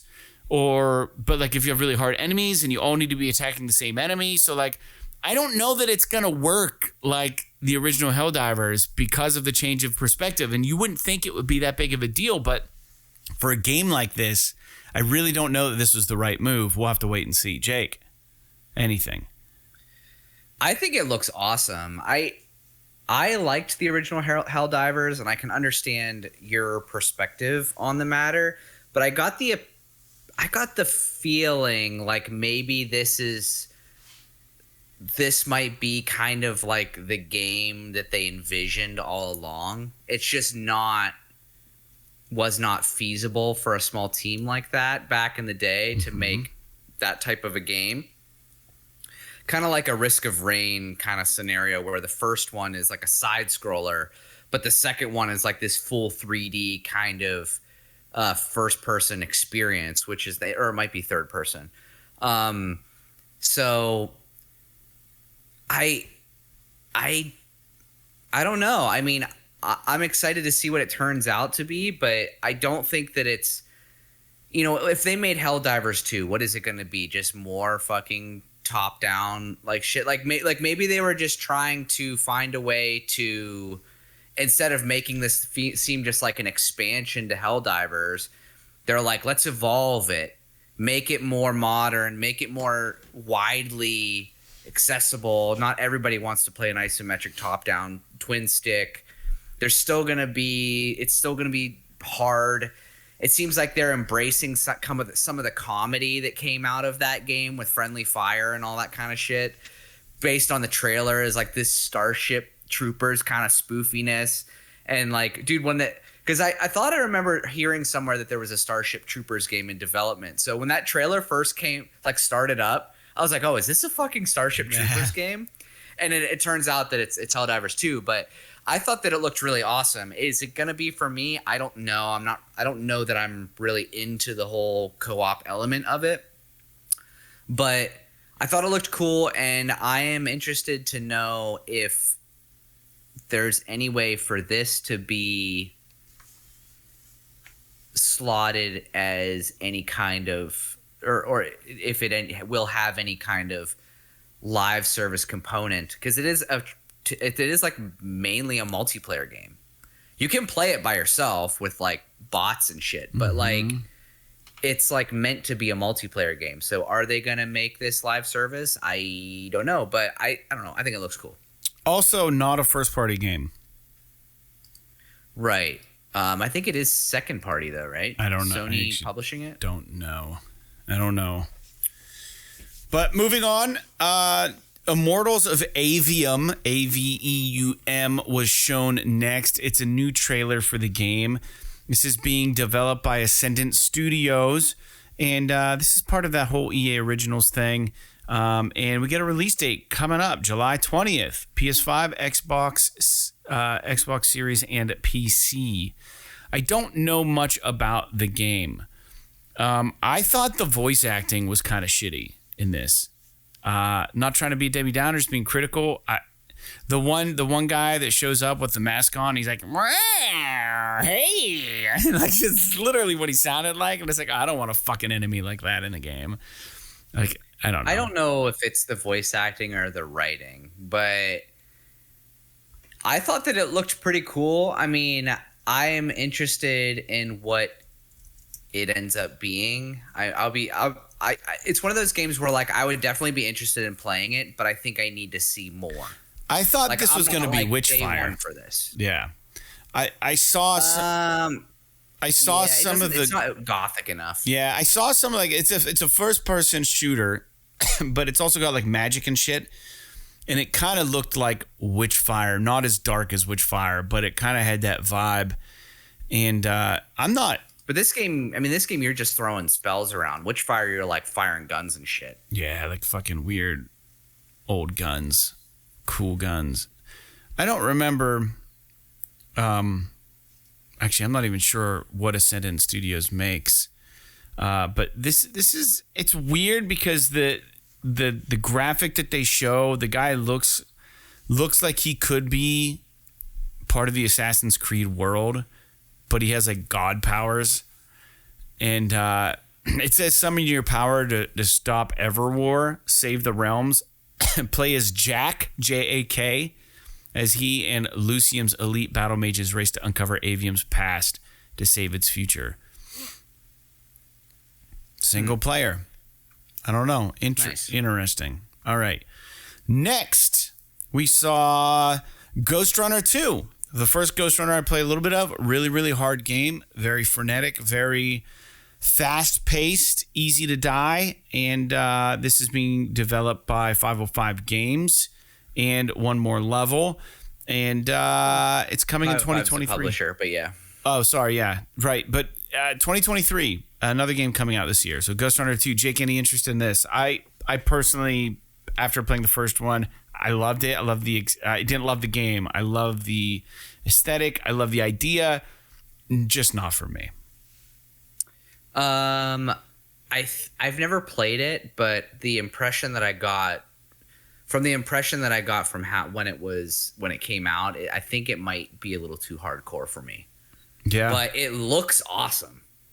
So people that are big fans of Ghost Runner, and I know that it's a popular game, I'm super stoked for you because it does look really cool. I just don't know that I'm going to play it. Yeah, I kind of feel the same way. Another game being developed by S Game is called Phantom Blade Zero. And the recurring theme that they keep saying in this trailer is you only have 66 days to live. I don't know how that plays into the game. I'm not sure if that's just a recurring story, theory, whatever. I'm not familiar with any of the Phantom Blade games. I think that there are other ones, but this is Phantom Blade Zero. It actually looked kind of cool, but actually, Phantom Blade Zero might be the game that had the annoying voice acting. And I might be getting them confused. Jake, anything on this? I think it looks cool. I think we're getting to the point where how do I want to say this? The like traditional Asian like RPG Souls like kind of game. It feels a little tired to me, or it's starting to, but I think that it's probably fine. You know what I mean? Like it looks cool. Like the combat looks cool and everything, but it's like I'm starting to get mixed up. Like, is this like what is this? Is it Neo? Is it Rise of the Ronin? Is it fucking Sekiro? Is it So like, and all of these games have very similar looks to them depending on the screenshots or the little gameplay snippets that you're seeing. So I will say that the combat looks pretty fucking cool in this, but I don't know like if it's a Souls-like game, and I think that it's a Chinese developed game. So I'm not saying that that's a problem one way or the other, but it's like a new entry, and I don't know if it's supposed to be maybe a kind of like a take on a Sekiro or a Neo or something like that, or if it's going to be like its own thing. If it's more accessible, then I might be interested in playing it than those other games, but I don't know. We'll have to see. I think visually it looks awesome, but I'm not. There is another Phantom Blade game. It's like Phantom Blade Infinity, or it's like a mobile game though. So I'm definitely curious about this for sure. Okay, so they're saying like Yeah, this is the one with the terrible voice acting in that part. It wasn't the last game. It was this game. Like the enemy has like this fucking mask on. He's like, hey, arr, and he's holding this fucking sword. And it's like, God, this is so fucking terrible. Like I could do better than that. But Phantom Blade Zero is going to be multiplayer. It's going to have multiplayer. It's going to be a 40 plus hour story. And it's also going to have a semi open world apparently. So, yeah, there's that. I'm not really interested in this. Doesn't seem like my kind of game. Giant Squid revealed Sword of the Sea. And if, this is, I guess the art director from Journey is working on this or something. And like, or had worked on this. It's like I don't know. It's weird. It's like when the Tony Hawk remakes were coming out and like there was all this talk about Skate coming back. I think like this game probably started being developed. They're like, oh, let's put this fucking dude on like some sort of board, dude. And like, it's just in case that shit blows up again. And it's like, okay, so now you have this really ethereal looking, awesome kind of cool game, but you're on a fucking, I don't know, hoverboard the whole time. And it's like, I don't know if I can get down with that. I think if the dude was just running, it would be cooler to me. It looks basically like Journey 2. I don't really know what else to say about it. There is this neat little like weird palette change that happens where it like turns into this underwater thing, like where everything turns blue instead of sandy and brown. Mm-hmm. But I don't know. It seems like it's like it could easily be called a sequel to Journey or The Pathless or something like that, where it's got that same vibe to it. So that doesn't mean it's bad. It's going to probably be awesome, but I don't know that I'm going to play it. Yeah, it's going to be releasing on PS5. The PlayStation blog says it combines the speed and flow of skating games with the emotional core and exploration you expect from a Giant Squid title. Sword of the Sea will be equal parts meditative, exhilarating, and introspective. I mean, I'm not like upset about it. I think out of all of the games so far, outside of Helldivers 2, this would be maybe on my list. I don't know. It's probably not going to come in at a $70 price point either. You know what I mean? So I'm just speculating. But all right. So the Talos Principle 2 was shown. This is coming in 2023. And this is, of course, kind of some sort of puzzle game. I don't know a whole lot about the Talos Principle. Do you know much about it? Isn't this game developed by the people that made Serious Sam? Yeah, it is. Yeah. Crow Team. Okay. Which I always thought was kind of interesting. So basically, I never played it, but I got the impression that it's like what was that fucking game that came out on PS4? There was you're on the island and you're solving all the puzzles. That game Jonathan Blow made. His name's Jonathan Blow. Jonathan Blow games. He made Braid and what was this game? The Witness. The Witness with all the crazy puzzles. Looks like, yeah, so it's like The Witness, but you're a fucking robot, and it's not. It's like more realistic kind of okay graphics and stuff. But I think it came out before The Witness, to be honest with you. But apparently it's got a big player base on PC.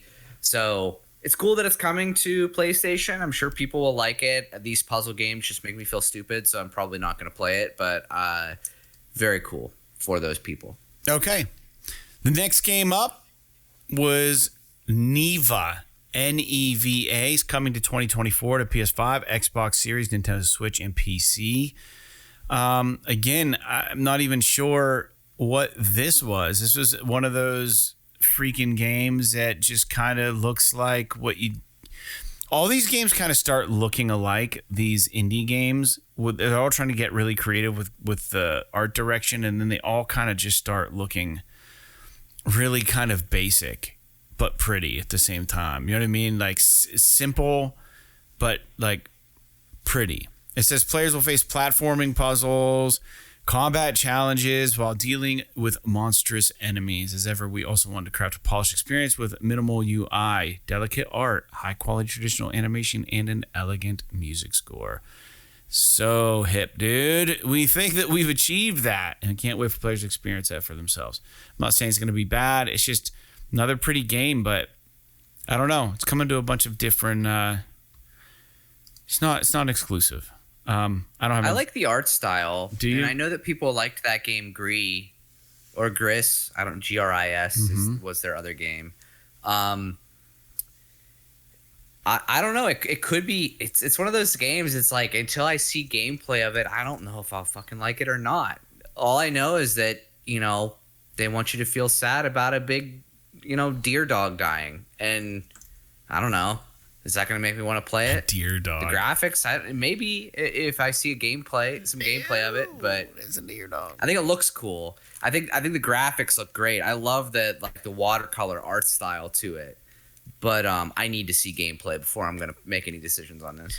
Yeah, and I know this other one, other podcasts and different, I don't know, people that were talking about the PlayStation Showcase were kind of shitting on this announcement, but Cat Quest Pirates of the Caribbean 2024 all platforms, to me, looks awesome. It looks like Ni no Kuni or some shit to me. Like, I don't know if it's going to be good, but it struck some Ni no Kuni chords with me.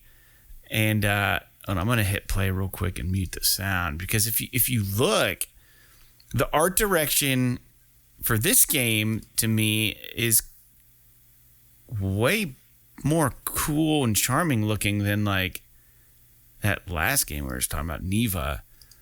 If you look at some of the world here, like this looks like a super. It looks like if Ni no Kuni was developed for Nintendo 64, and ran at like 60 frames a second, or like if it was just a Switch game or something, dude. I don't know. I think it looks really good. I don't know what the gameplay is going to be like, but it almost reminds me of like the worlds of like Mario in a way, and like the traveling, and like you find these little areas and you go down in the dungeons and you do these mini dungeons. It actually looks really good. I hate the fucking name. I think it's the stupidest name ever. I think it's funny, but the game looks cool. I think it actually looks cool. It's definitely one of those games that, like, low key, I could see myself playing. I just don't know that it belongs in this showcase is all. That's fair. I know I was kind of shitting on it earlier in the podcast, and I only mean that in that I don't know that it's something that like should be in this showcase, which is supposed to be a collection of bangers. That doesn't mean this isn't going to be an awesome game, and it does look cute and everything. But dude, it might be good. I don't really have a lot to say about it. It might be great. Who knows? It could be the next fucking Tears of the Kingdom. Foam Stars. Square Enix announced a game called Foam Stars, 4x4 or 4v4 online shooter. Looks absolutely horrid. I don't know. I nothing to say about it. Move on. I never played Splatoon, but my understanding is that this is just like a direct jab at that. Okay. It's weird to see something like this coming out of Square Enix, but I don't know. I mean, cool. Make the money if you can, I guess. It's totally not for me. Yeah, I mean, it's probably going to be okay. I just don't know if it's going to succeed. I guess they have a big market maybe in Japan, but I don't know. We'll have to see. Okay.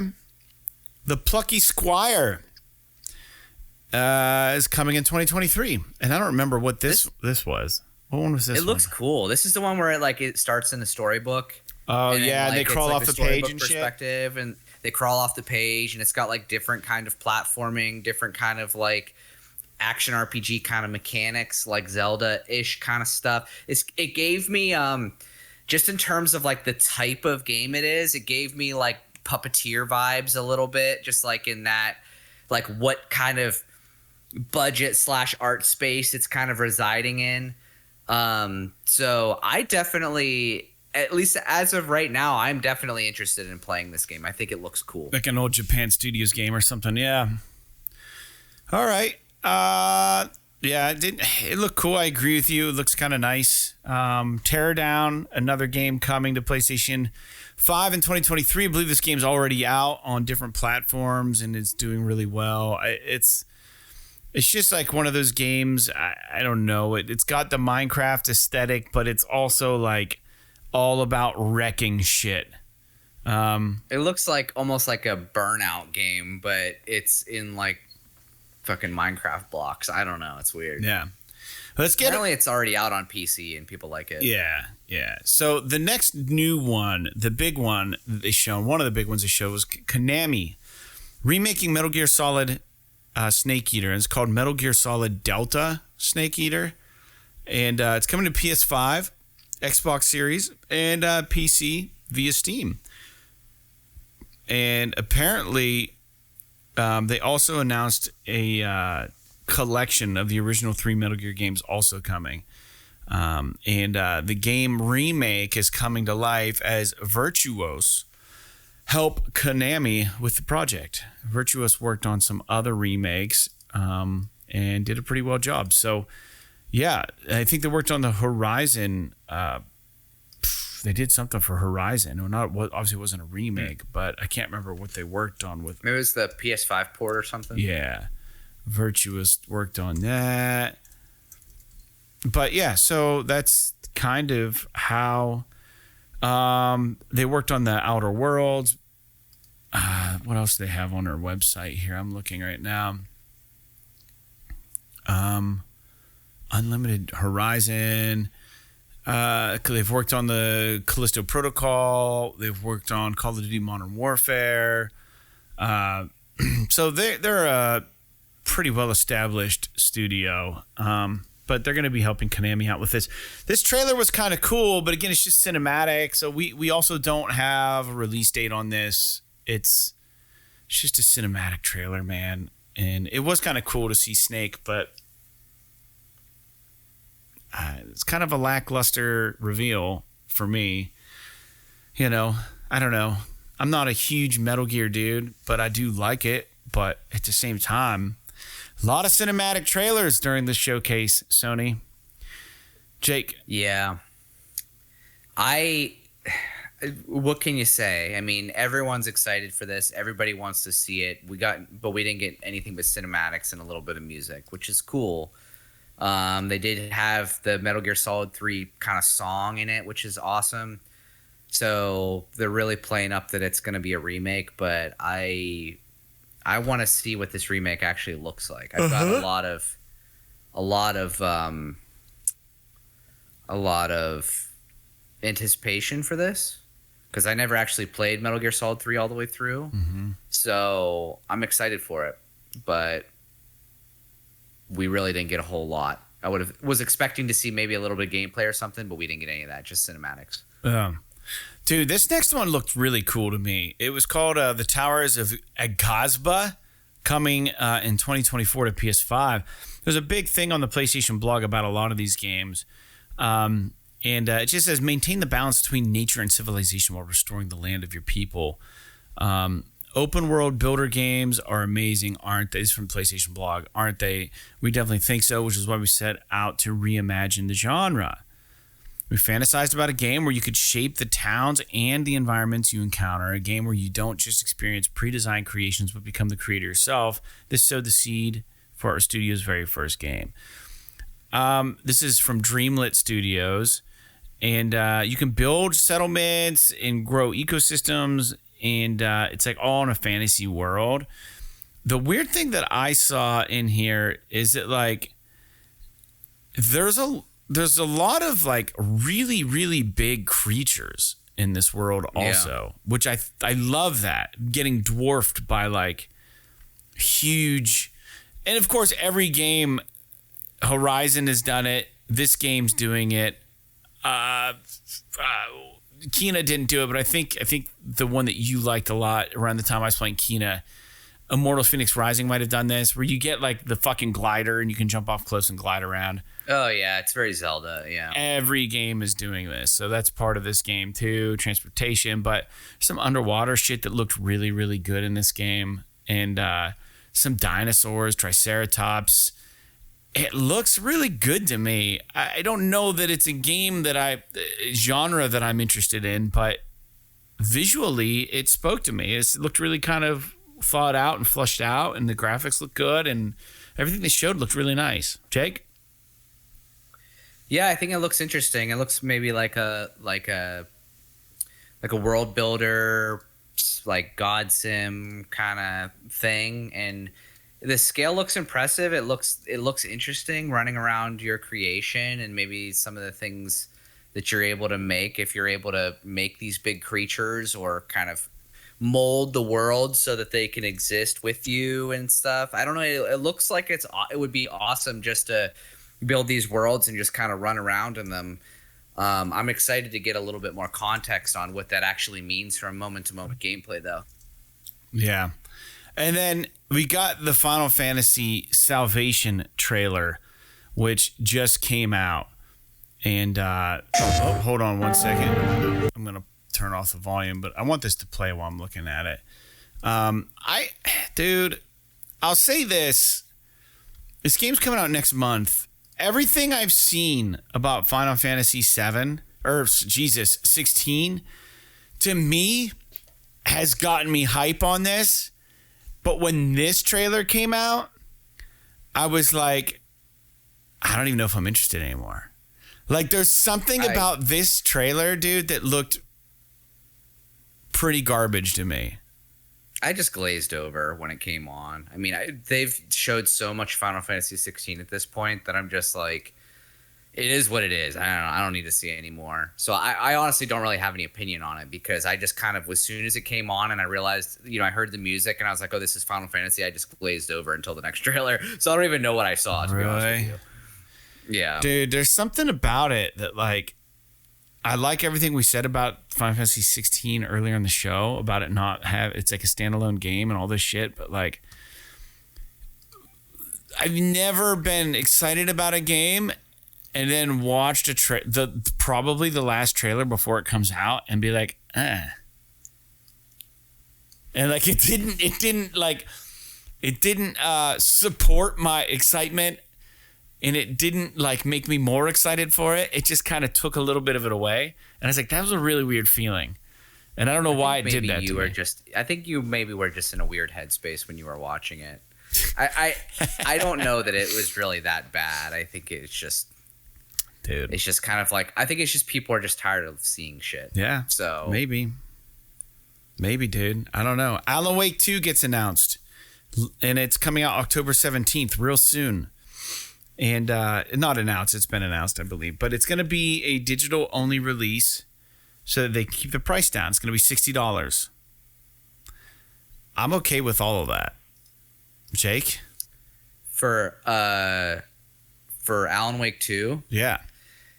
First of all, this trailer was awesome. I am so stoked for Alan Wake 2. The first game was so awesome when I played it. I know people have said maybe it doesn't hold up or whatever, but I still do want to jump back before this launches and try and play the first one again before I play this one, because it was such a cool game when I played it at the time. Mm-hmm. Even if I just like play it on easy and just kind of blitz through it, I just want to like go through that story again, because it was just such a weird, like unique sort of horror experience. And it seems like they're really doubling down on it's becoming like less thriller, more horror, which is cool as shit. So I'm excited to see how this game turns out, and I'm even more excited now that I see that it's a digital only release, allowing them to charge only $60 for it. That's sick. And the graphics were really good, I'll say. Yeah, looks great. Everything looks awesome about this game. I think this is probably going to be one of the more deserved games to be talked about during the showcase that probably isn't going to get talked about nearly enough. Right. Unfortunately. That's just the vibe I'm getting. Next up, we saw Assassin's Creed Mirage, which is coming out October 12th. 2 games within a week from one another. Assassin's Creed Mirage and Alan Wake 2 will be coming out in October. Mirage is coming out on PS4 and PS5, Xbox and PC. So I could care less about Assassin's Creed. I'm going to be honest with the listeners and with you. You know I've tried my hand at these games. They just don't do it for me. I even bought Odyssey because everyone loved it, and I tried to play it, and I was like, I fucking hate the controls.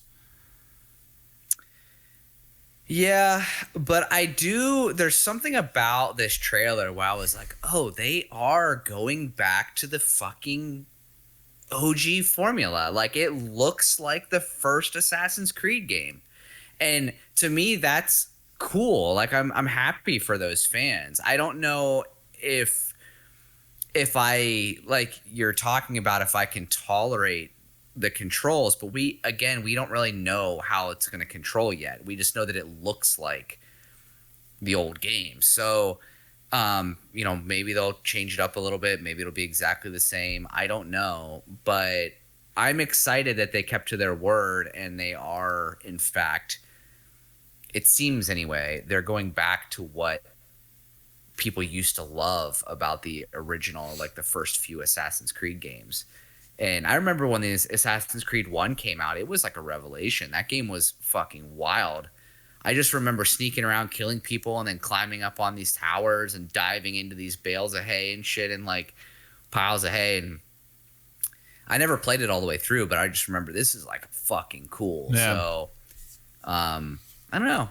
Pretty interesting. It looks, to me, it looks a lot more of the same to me. I can't even differentiate between what makes the original Assassin's Creed games versus the newer ones. I know that like in some of these newer games, like they implemented these dumb tower defense mini games and shit, and like all the side missions and all the RPG elements of like, oh, you can use this weapon because this weapon, you can pick up this weapon's better, you can use this one, you can use this, you can use that one, you can put on this armor, you can do that. And it's just like, okay, I fucking get it. Like, I can wear anything I want to, use any weapon I want to, fucking run around this open world that you created and just like fucking cause havoc. It's like GTA in any time period you want.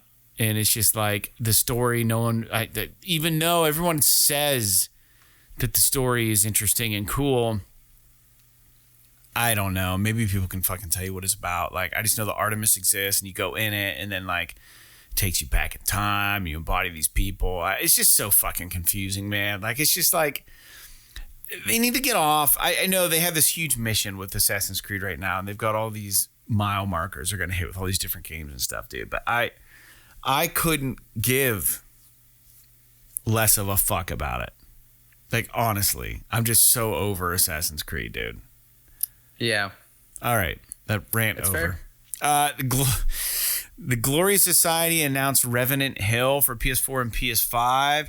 You're just supposed to be building some sort of egalitarian society. I don't even know what this means. It's like, I think these are like adventure games because there's another one. Yeah. There's another game in this universe. Did nothing for me. I've got nothing to say about it.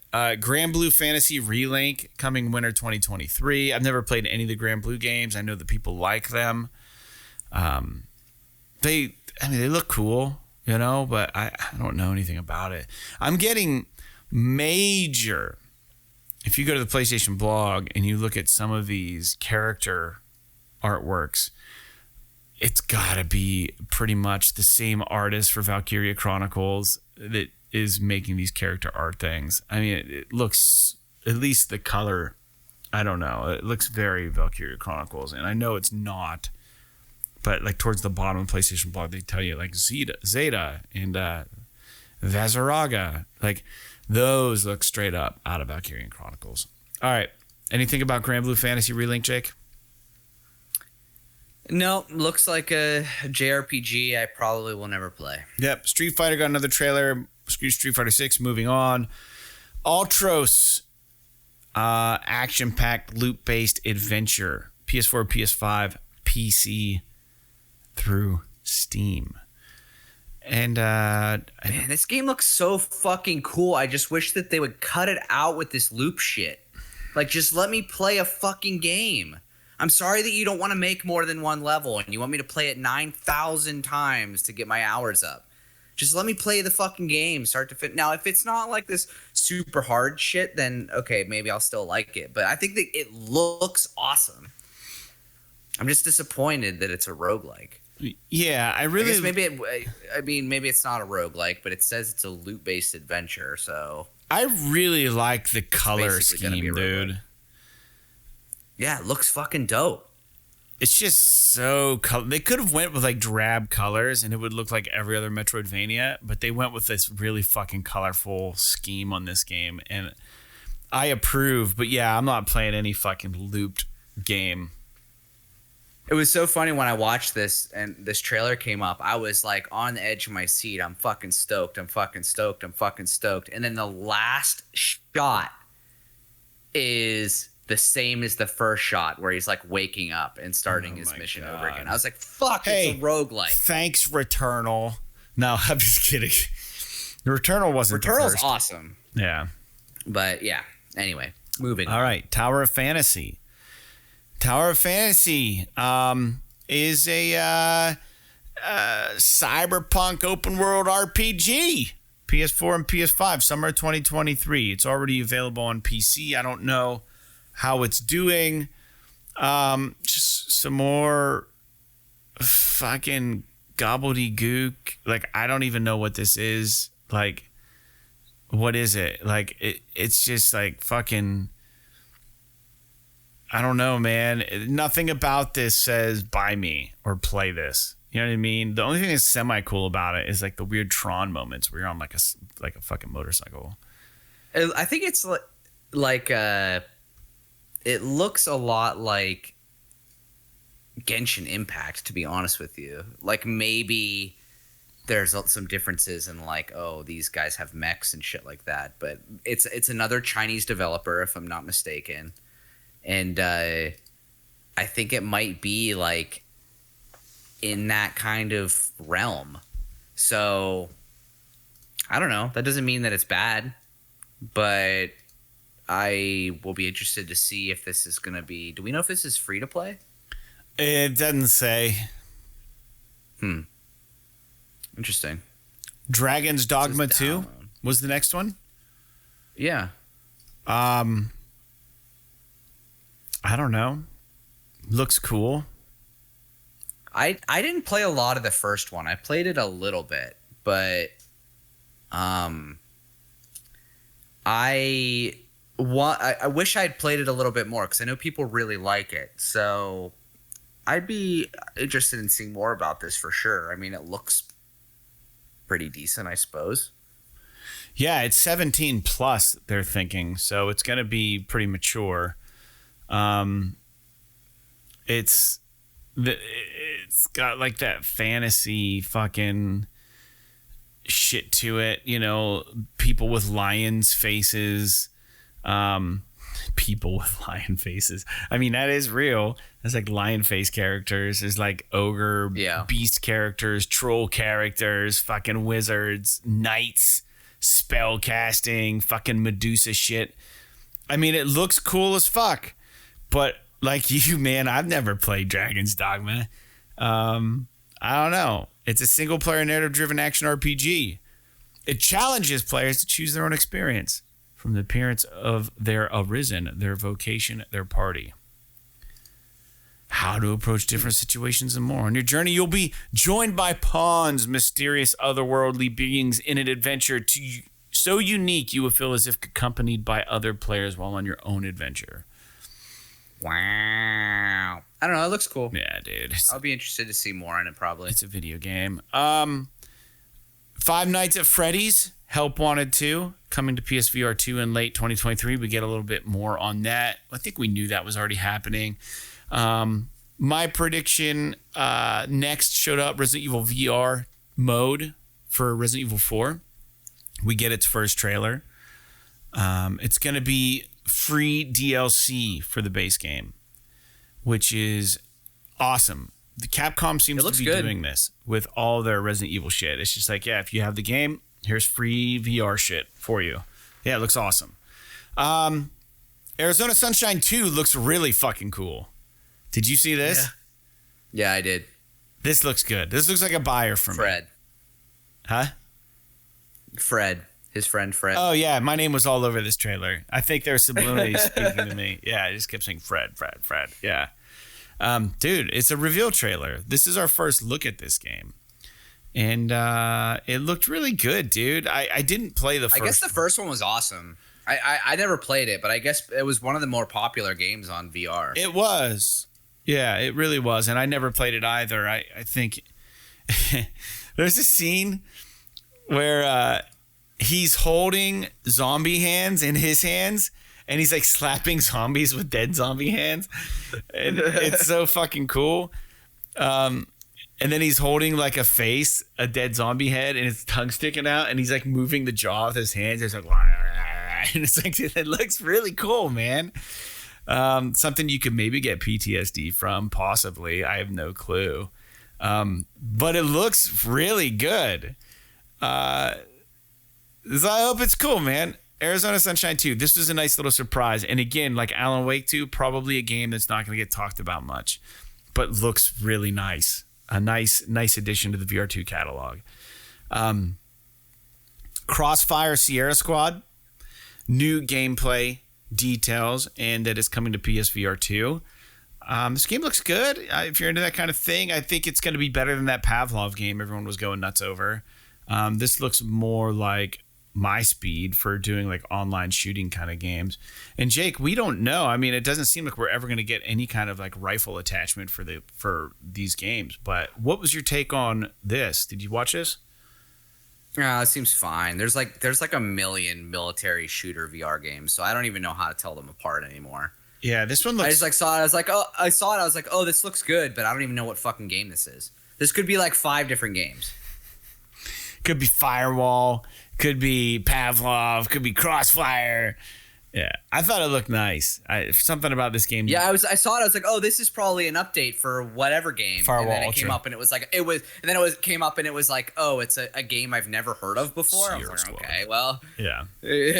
Hopefully it's good. Yeah. I mean, the VR is great for these types of games. So yeah, it really is. I think with the new handles or the new controllers, it will be. Now, speaking of first-person shooters, man, this Synapse game looks really cool. Yeah. David Hayter is going to be voice acting in this, the Metal Gear guy, and Jennifer Hale will also be a voice talent in this game, per the PlayStation blog. Nice. And just the appearance, like it looks kind of cool on a flat screen, but I would imagine like being in a black and white world where like the fucking bullets are like orange and shit, and like there's like fucking sparse color showing up. I bet you that is awesome in VR. I bet it just really works. It's got some neat like Super Hot or Res Infinite kind of vibes that like, yeah, I think it would be dope in VR, to be honest with you. Some of the shield shit where he's like moving stuff around with his left hand looks a little clunky to me. Okay. So I'm curious how it feels in VR. But it just looks like there's a lot of like inertia to it, and I'm curious how that will feel in game. But it looks great, dude. The fucking black and white shit. Like, do you mean where like he's like using his magic abilities to like throw people and stuff like that? Yeah, where he's like catching stuff and throwing. It looks like there's a lot of weight to it that might feel a little bit. I don't know, but we'll have to see. But it looks good, I'll say. Yeah, and it looks fast paced also. So I'm not sure if it's like a really fast-paced game, if you're allowed to get shot more than once. Is it like a Hotline Miami style? You gotta like, you can't get hit by anything. I don't know, dude, but it looks really cool. It's on my list for sure. That was a nice little shout out. And in fact, I was really impressed with the VR games they showed. So Beat Saber's coming to PSVR 2, and there's gonna be some Queen DLC. This is a game I haven't played yet on anything. And I'm imagining VR2 is the way to do it. And if you're looking to get fit again and work out and like lose a little bit of weight, I hear like all the fucking Beat Saber shit can get you working up a sweat. So, and I love Queen, dude. So bring it. Jake? Yeah, it's cool that they shadow dropped this. I mean, we all knew it was coming, but it's cool that they announced it and dropped it at the same time. Yeah, it's out. Yeah. Are you gonna pick this up? I know we talked that we don't really. I need to just. I've been talking about it for fucking ever, and everybody loves this game. I need to just buy it and play it because it looks dope. Yeah. Same with Pistol Whip. We'll try that game. And then we got a cinematic trailer that kind of came out of nowhere. Bungie's new game, Marathon. PvP extraction shooter, PS5 series, Xbox Series, and PC. Yeah, sure. I mean, it looks cool, man. I mean, Bungie knows what they're doing, so it's probably good. But we didn't get any gameplay, and someone found a QR code in this trailer. Did you see that? No. There was a hidden QR code, and someone found it, and it takes you to the site where like the developers are talking more about the game. So they hid shit in this trailer. But go ahead. So here's the thing. I'm sure that this game is probably not for me, and because of that. So let me start with this. This is probably my favorite trailer of the whole showcase. Doesn't mean it's going to be my favorite game, but I think part of the reason why I was so stoked about the trailer is because if there was gameplay, it might have ruined the trailer for me. Because I know I have no doubt that this is going to be a dope shooter. Yeah. It's going to control awesome. It's going to be fucking sick because it's Bungie. Yeah. But I don't know if the multiplayer extraction aspect of it is going to be for me. Right. But the aesthetics and the music and the sound and everything in the fucking trailer, and the fact that like the Bungie logo is splashed up on something that wasn't fucking Destiny for the first time in 10 years was cool as shit. I mean, that was a really dope thing to see. I love the colors of this. Like, we talked a lot about colors and some of the other stuff that we talked about, but like the color scheme in this was so fucking cool. But again, with so much, like, as with so much shit in here, like, I need to see fucking gameplay. I need to see what this game actually is. And if I have a big disappointment about this showcase, is that there's just a lot of the stuff that I'm stoked about in here. I don't know what the fucking game looks like. So we'll have to see. But anyway, like I said, as far as just like a pure trailer goes, it was probably my favorite for the showcase. Interesting. I feel the same way about one coming up. But we got the Destiny 2. The final little piece of that. And it's called The Final Shape. Nathan Fillion was part of this. And they announced the Destiny Showcase on August 22nd to reveal more. I'm curious what this means, because Nathan Fillion plays Cade, who, spoilers, is killed in the Forsaken. Hey, be careful. It's in the fucking trailer. Oh. So I wonder what this means. Spoilers, this dude dies. Like, he didn't even give anyone a chance to mute you. No, deal with it. Yeah. I'm sorry if I ruined your day, but it was literally in the announcement trailer for Forsaken, so I don't feel that bad about saying it. So I wonder what this means. Like, what is this story component here? Is this the end of Destiny 2? Is Bungie officially moving on from Destiny after this last kind of sort of push for the game? I don't know. The showcase is not till August, end of August. Actually, it's like fucking few months from now. But I'll be curious to see what the end holds, if it is in fact the end of the Destiny saga. Yeah, dude. I don't know. I don't know what the hell's going on in Destiny.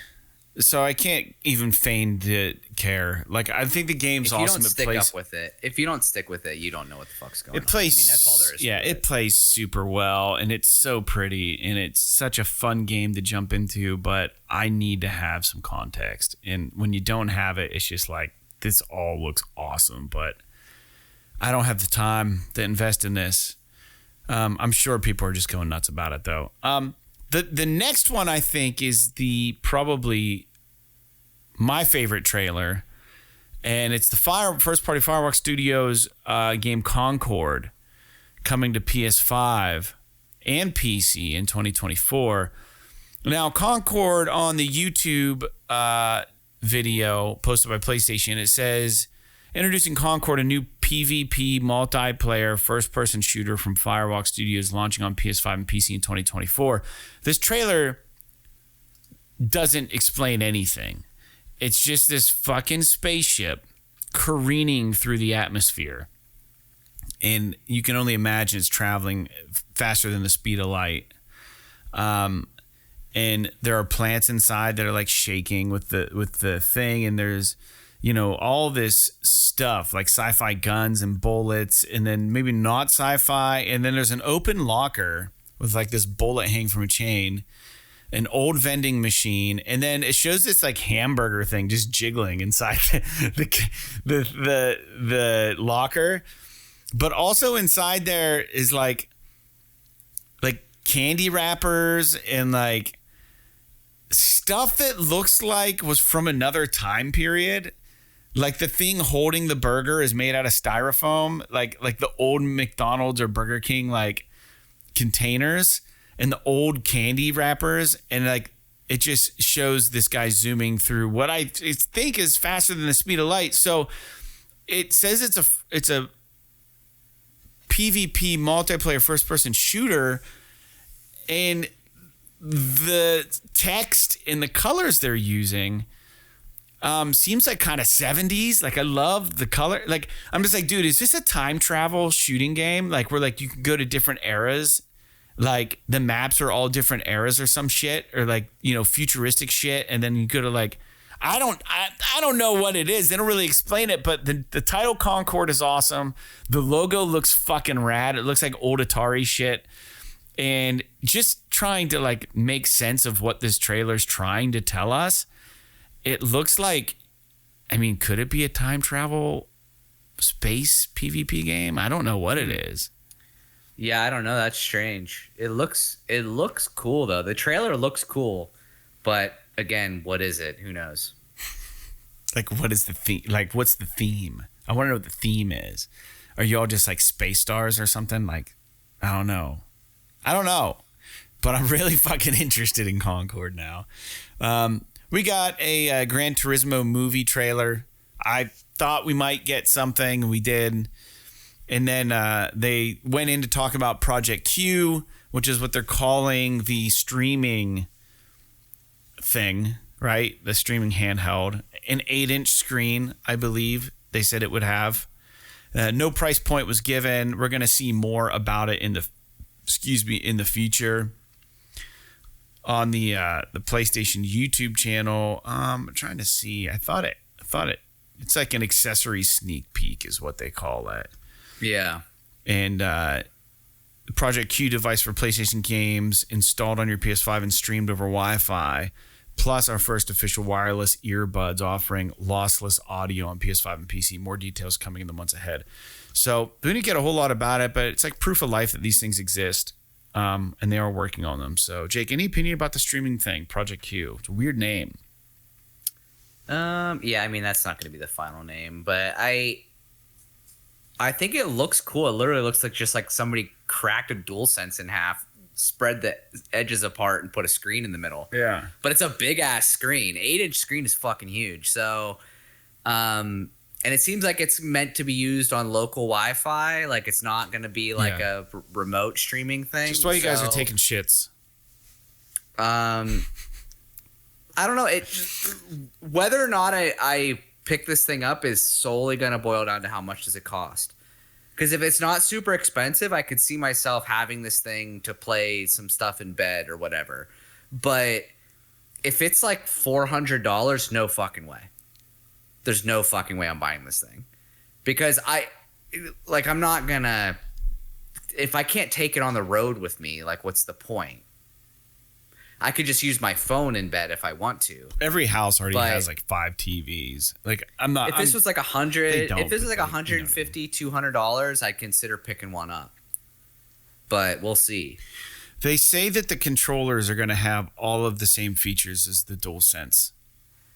And I think they said it was like on like local Wi-Fi 1080p 60, which is pretty good for streaming. But what's the lag rate, dude? Yeah, who knows? That's the thing. What's the lag? But, and not only that, I've already read different places that they're saying the battery life is like 4 hours. Which is fine. I mean, for me, it's fine. I don't know why. I mean, it's got a huge ass screen. Of course, it's going to be like 4 hours. So I wouldn't expect much more out of it than that. My fucking DualSense doesn't last more than 4 hours. That's true. If this thing lasts fucking 4 hours, I'll be stoked. Yeah. I mean, that's probably best case scenario, but I'm honestly kind of curious about the earbuds, but you know, that's kind of like a whatever thing. It's like 1,000,001 different earbuds. How is it? But I get that the Bluetooth, I get that you can lose audio quality over Bluetooth, but they're saying it's lossless. So that's curious. I think it just has to do with compression and how they send it over the air and all that crap. And it's kind of like, you know, their controllers, I guess, are really high speed Bluetooth or whatever. Like, it's not like your traditional, like, shitty fucking Bluetooth headphones Bluetooth. So if they were smart, that's just my guess. They'd market them with the VR2. Yeah, that'd be cool. That definitely would be cool if you didn't have to use the over the head shit. Yeah, it is kind of cool that, you know, the ones that they send actually plug into the headset, so you're not like they're not dangling all over the place. But having a Bluetooth pair would be neat for sure. It'd be supreme. Lastly, we finally got our Marvel Spider-Man 2 story, gameplay, all of that from Insomniac. Game looks good, man. I don't know. It looks good. It's going to be fine. So I've got two comments about this. One, I was just kind of like completely I was not underwhelmed or overwhelmed by anything that I saw. Exactly. I was just like, this is exactly what I expected out of the next Spider-Man game. That doesn't mean it doesn't look fucking awesome. I'm like, okay, I saw what I expected to see. The one thing that I didn't, so the few things that I didn't expect that I thought were cool was, one, Peter Parker having the fucking symbiote suit. It seems like he's going to have like a different power set while he's wearing the Venom suit, which is cool. Two, the fact that they showed how it's single player by you switching between. There are story beats where you're switching between Miles and Peter, and it's not like two people playing at the same time. Yep. And three, the thing that I thought was fucking awesome is they added a glide mechanic in with the wingsuit, and it looks like you're fucking booking, which would make the traversal in the game just a lot more fun and allow you to travel a lot faster and a lot longer distances. Does look like they've expanded the map and stuff too into the Queens area, which is really cool. So, but other than that, I mean, looks great. Just looks like another fucking Spider-Man game. I really liked what I saw out of like the moveset that they showed with Miles Morales about how he could like put up his own strings to be able to like sneak across like open air and stuff to sneak up on enemies, and some of like his like shock attacks looked really cool. Yeah. Again, the symbiote stuff looked pretty cool. Yeah. Yes, but sir. Ultimately, it fulfilled my expectations. The biggest surprise to me, honestly, was that we didn't get a date, but we kind of covered earlier about how they'll probably shed the announced date, or they'll share the announced date sometime over middle of the summer or something. Yeah. No, I agree. I think it looks awesome, and fuck it. You know, that's it. They closed off that way. So, I mean, that was the PlayStation Showcase, man. I agree. I'm excited for Spider-Man. The things you pointed out, I felt the same way. I wasn't like gobstopped by anything. A lot of cinematic shit. You know, did PlayStation completely duff this? No. Did they meet the expectations that everybody else had for the showcase? No. 5 days later, looking back at it, was it all right? Sure. Yeah, it was fine. It's fine. We saw a lot of new shit. You know, would we like to have seen, you know, Housemarque bend whatever Corey Barlog's working on, fucking factions. We'd love to have seen all those things. In a perfect world, yes, sir. But did it happen? It didn't.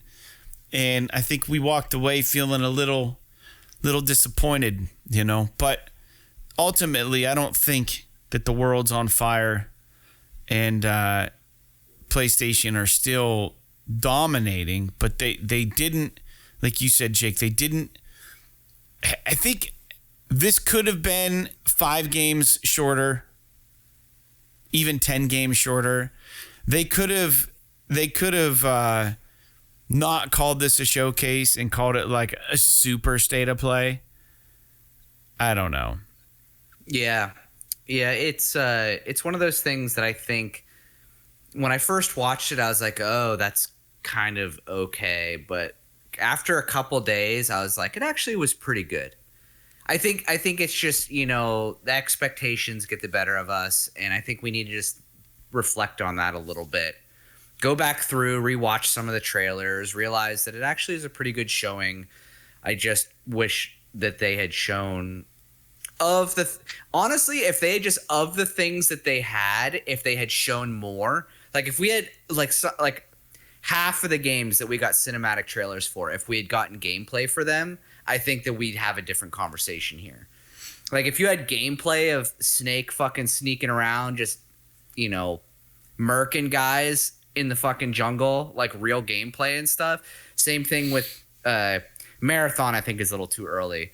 But ultimately, my rule of thumb is I would much rather them not say something if a game is going to be like 2 or 3 years away than have them announce it this early, see it every fucking showcase from here until then, and then them just beat the living shit out of it. Kind of like they're doing with Final Fantasy 16 right now. Like that's why I said I just fucking zoned out. And I'm not excusing them for not delivering the things they should have delivered. But if it's either that or them announce stuff way too early and have me just bored of it by the time it comes out, I would rather be in the dark a little bit. I just think it's a missed opportunity for them to really try and lay the killing blow on Xbox. Not that I'm hoping that Xbox does bad. I think that either one. Yeah, you know, I'm saying from a business perspective, they lost out on an opportunity. Yeah, it just sounds like what if they could have done anything else. It sounds like, you know, they probably would have shown it if it was ready, and it just wasn't. You know, it's just not there yet. You know, so these and this is back to what Big Box was saying. Like, shit's not ready yet.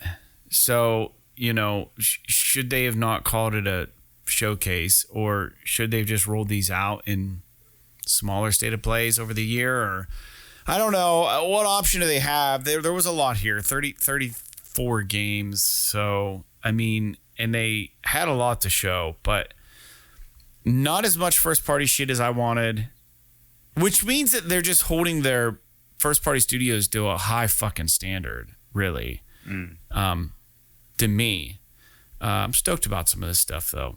Alan Wake 2, Helldivers 2, let's see more on Concord. We talked about that. You know, Ghost Runner 2 is going to be great for a lot of people. People are going to be stoked in Talos Principle 2. Dude, the Haven thing, who knows? Metal Gear Solid Delta Remake, fucking rad. People are going to be stoked on Mirage. Dude, it's just like there was a lot of shit here. The Resident Evil VR mode, that's great for the VR fans. Arizona Sunshine 2, fucking first time we got to see that. The Beat Saber Shadow Drop, awesome. Marathon shit. Like, yeah, there was some fucking shit, dude. But it just seemed like it was a little long in the tooth. Like there's a lot of dropping of names, but not a lot of content, really. And I think that's also part of the problem. All right, Jake. New games, and then we're out of here. That was this is one of the longest PS This Is Awesome episodes we've had in a long time, and rightfully so, I suppose. And lucky for you and I, we're not working tomorrow on account of the holiday, but May 30th, Company of Heroes 3, Everdream Valley, Far World Pioneers, and the Caligula Effect Overdose. May 31st, we're getting Gunfire Reborn, Laser Pitium, Undead Horde 2, Necropolis. And then June 1st, we're getting Homebody, Killer Frequency, and Skatebird instead of Skateboard.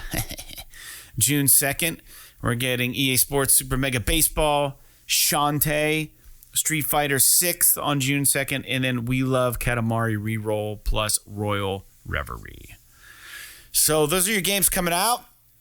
Let us know what you're playing. Let us know what you thought of today's show. It's been a little longer, and man, we'll be lucky if we get this out at midnight like we normally do for Mondays. Is what it is. Thanks for joining us for episode 277 of PS This Is Awesome. We're a PlayStation podcast. 278, Jesus, we're 278. Sorry, guys, I misspoke. PlayStation podcast.